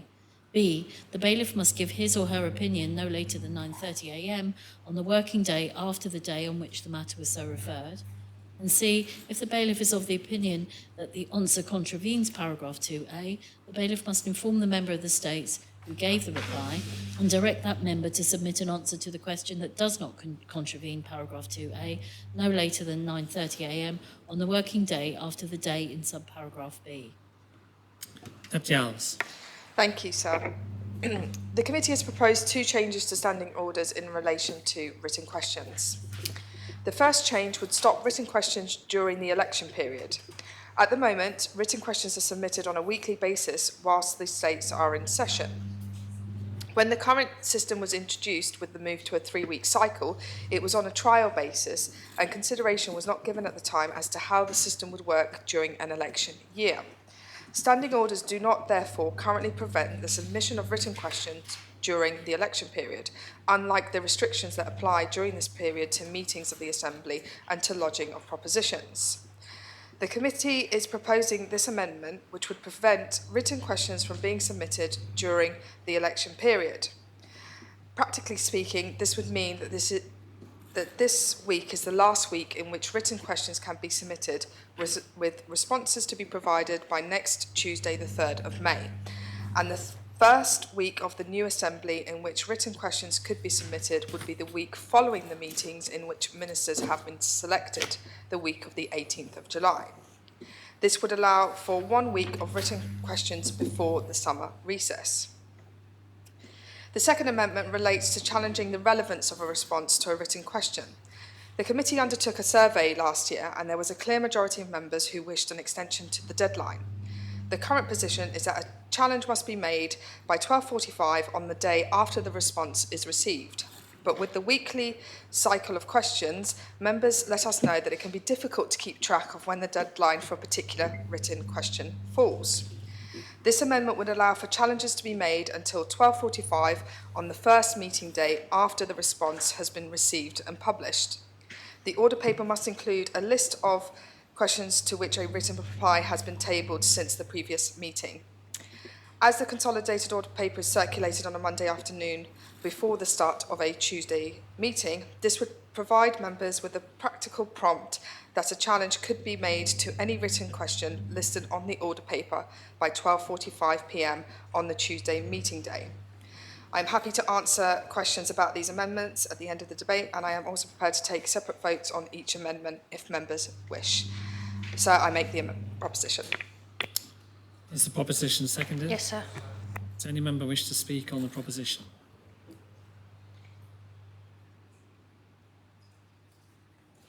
No member wishes to speak on the proposition. All those in favour kindly show. Those against? Proposition is adopted. Now move on to P58, another amendment to standing orders lodged by the Privileges and Procedures Committee. I'll ask the greffier to read the proposition. The States are asked to decide with their opinion to make the following amendment to the Standing Orders of the States of Jersey with immediate effect. After paragraph 3, insert 3A.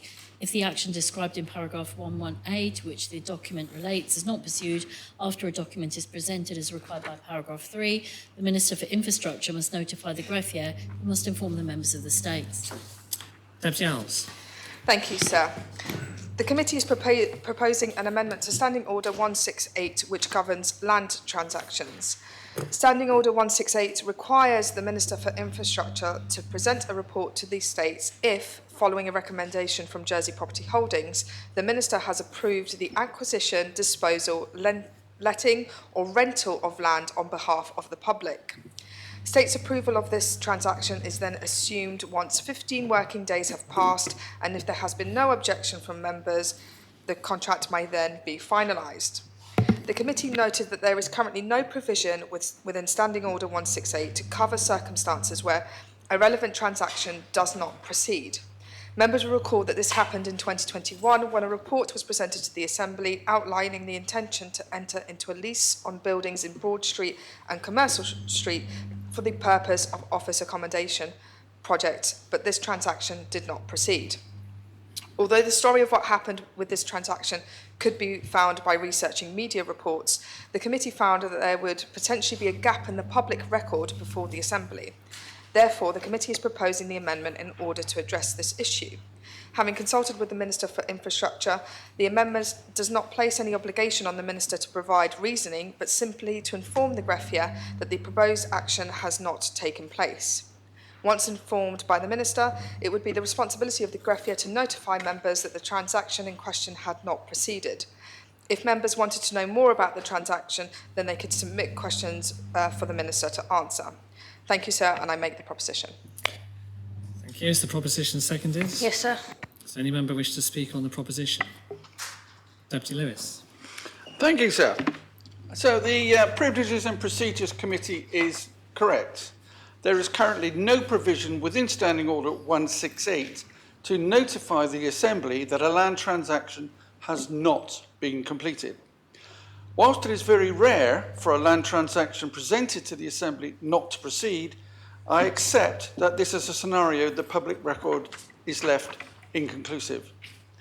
I support the proposed solution, which requires the Minister for Infrastructure to notify the greffier that a land transaction has not completed. The greffier can then ensure all members are advised accordingly and that the public record of the transaction is conclusive. Sir, I will conclude by thanking the Chair for consulting with me prior to lodging the proposition, and I ask members to support the proposition. Thank you, sir. Does any other member wish to speak on the proposition? If no other member wishes to speak on the proposition, I call Deputy Alves. Thank you, sir, and I'd just like to thank the Minister for his words of support, and I'd like to maintain the proposition. Thank you, sir. All those in favour of the proposition kindly show. Those against? Proposition is adopted. I come to a third amendment of standing orders. Election declaration form P59 lodged by the Privileges and Procedures Committee. I ask the greffier to read the proposition. The States are asked to decide whether they're of opinion to make the following amendments to the Standing Orders of the States of Jersey with immediate effect. 1. Standing Order 162, form and content of declaration by candidate for election, delete the words Senator or. 2. Schedule 4, delete the words Senator or. Deputy Alves. Thank you, sir. The committee has proposed this amendment as part of the final changes required to fully implement the historic reforms which the Assembly has adopted to its composition and the election process. The amendment removes all references to senator on the declaration form, which must be signed by election candidates. My apologies, sir, as this should have been included in the earlier raft of standing order changes, and its omissions was an unfortunate oversight on our part. I want to reassure members that the Jersey Electoral Authority has revised the nomination form and associated documents for use in the forthcoming elections, so the reference to senators in that process has already been removed. Thank you, sir, and I make the proposition. Is the proposition seconded? Does any member wish to speak on the proposition? If no member wishes to speak on the proposition, all those in favour kindly show. Those against? Proposition has been adopted. Final change to standing orders lodged by the Privileges and Procedures Committee, P60. I'll ask the greffier to read the proposition. States are asked to decide whether they're of opinion to make the following amendments to the Standing Orders of the States of Jersey with effect from the 27th of June 2022. 1. Standing Order 2, roll of elected members, delete subparagraph 1A and redesignate the remaining subparagraphs accordingly, and delete paragraphs 2 and 3 and renumber the remaining paragraphs accordingly. 2. Standing Order 105, modes of reference to other members of the states. A, delete paragraphs A and C and redesignate the remaining paragraphs accordingly, and B, in existing paragraph D, for the words not the sole deputy of a parish, substitute a representative of a constituency. 3. Standing Order 115, Chief Minister nominations, delete the word senator each time it appears in paragraph 3. Deputy Alves. Thank you, sir. And again, the committee has proposed this amendment as part of the final changes required to fully implement the reforms which the Assembly has adopted to its composition and the election process. This amendment addresses the practicalities in applying those changes, such as the order members will be called for, the roll call, and how members will be addressed within the chamber. Specifically, the changes remove the word senator from those standing orders where it was necessary to maintain reference to that position until the end of the existing term of office. Thank you, sir. I make the proposition. Is the proposition seconded? Does any member wish to speak on the proposition? If no, Senator Ferguson. Thank you, sir. I hope everyone will keep a close record of these so that when public opinion, which is growing, demand an all-Ireland vote to come back, they're easily replaceable in the standing orders. There's quite a strong feeling in the island about an all-Ireland vote and being able to vote for the Chief Minister or somebody they think might be a good Chief Minister. And I think that all this separate constituency changes are actually a retrograde step, but and just copying the UK, which is not very successful anyway. So please make sure you remember that when the island actually, when islanders really get their act together, the all-Ireland vote will return. Thank you, sir. Thank you. Does any other member wish to speak on the proposition? If no other member wishes to speak, I'll call Deputy Alves. Thank you, sir, and I'd like to thank Senator Ferguson for her contribution there. Obviously, I'm sure as members are aware, this has been quite a big piece of work that has been undertaken here, and I'm sure that if anything is to change in the future, that we've learnt from this experience. So, sir, I'd like to maintain the proposition. Thank you. All those members in favour of the proposition, the appel has been called for. I ask members to return to their seats. Vote is on the latest standing order change, P60, and I ask the greffier to open the voting. Those online to vote using the chat.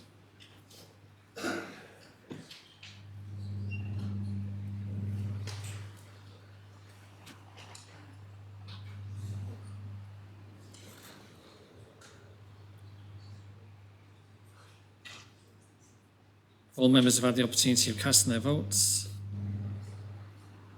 I ask the greffier to close the voting.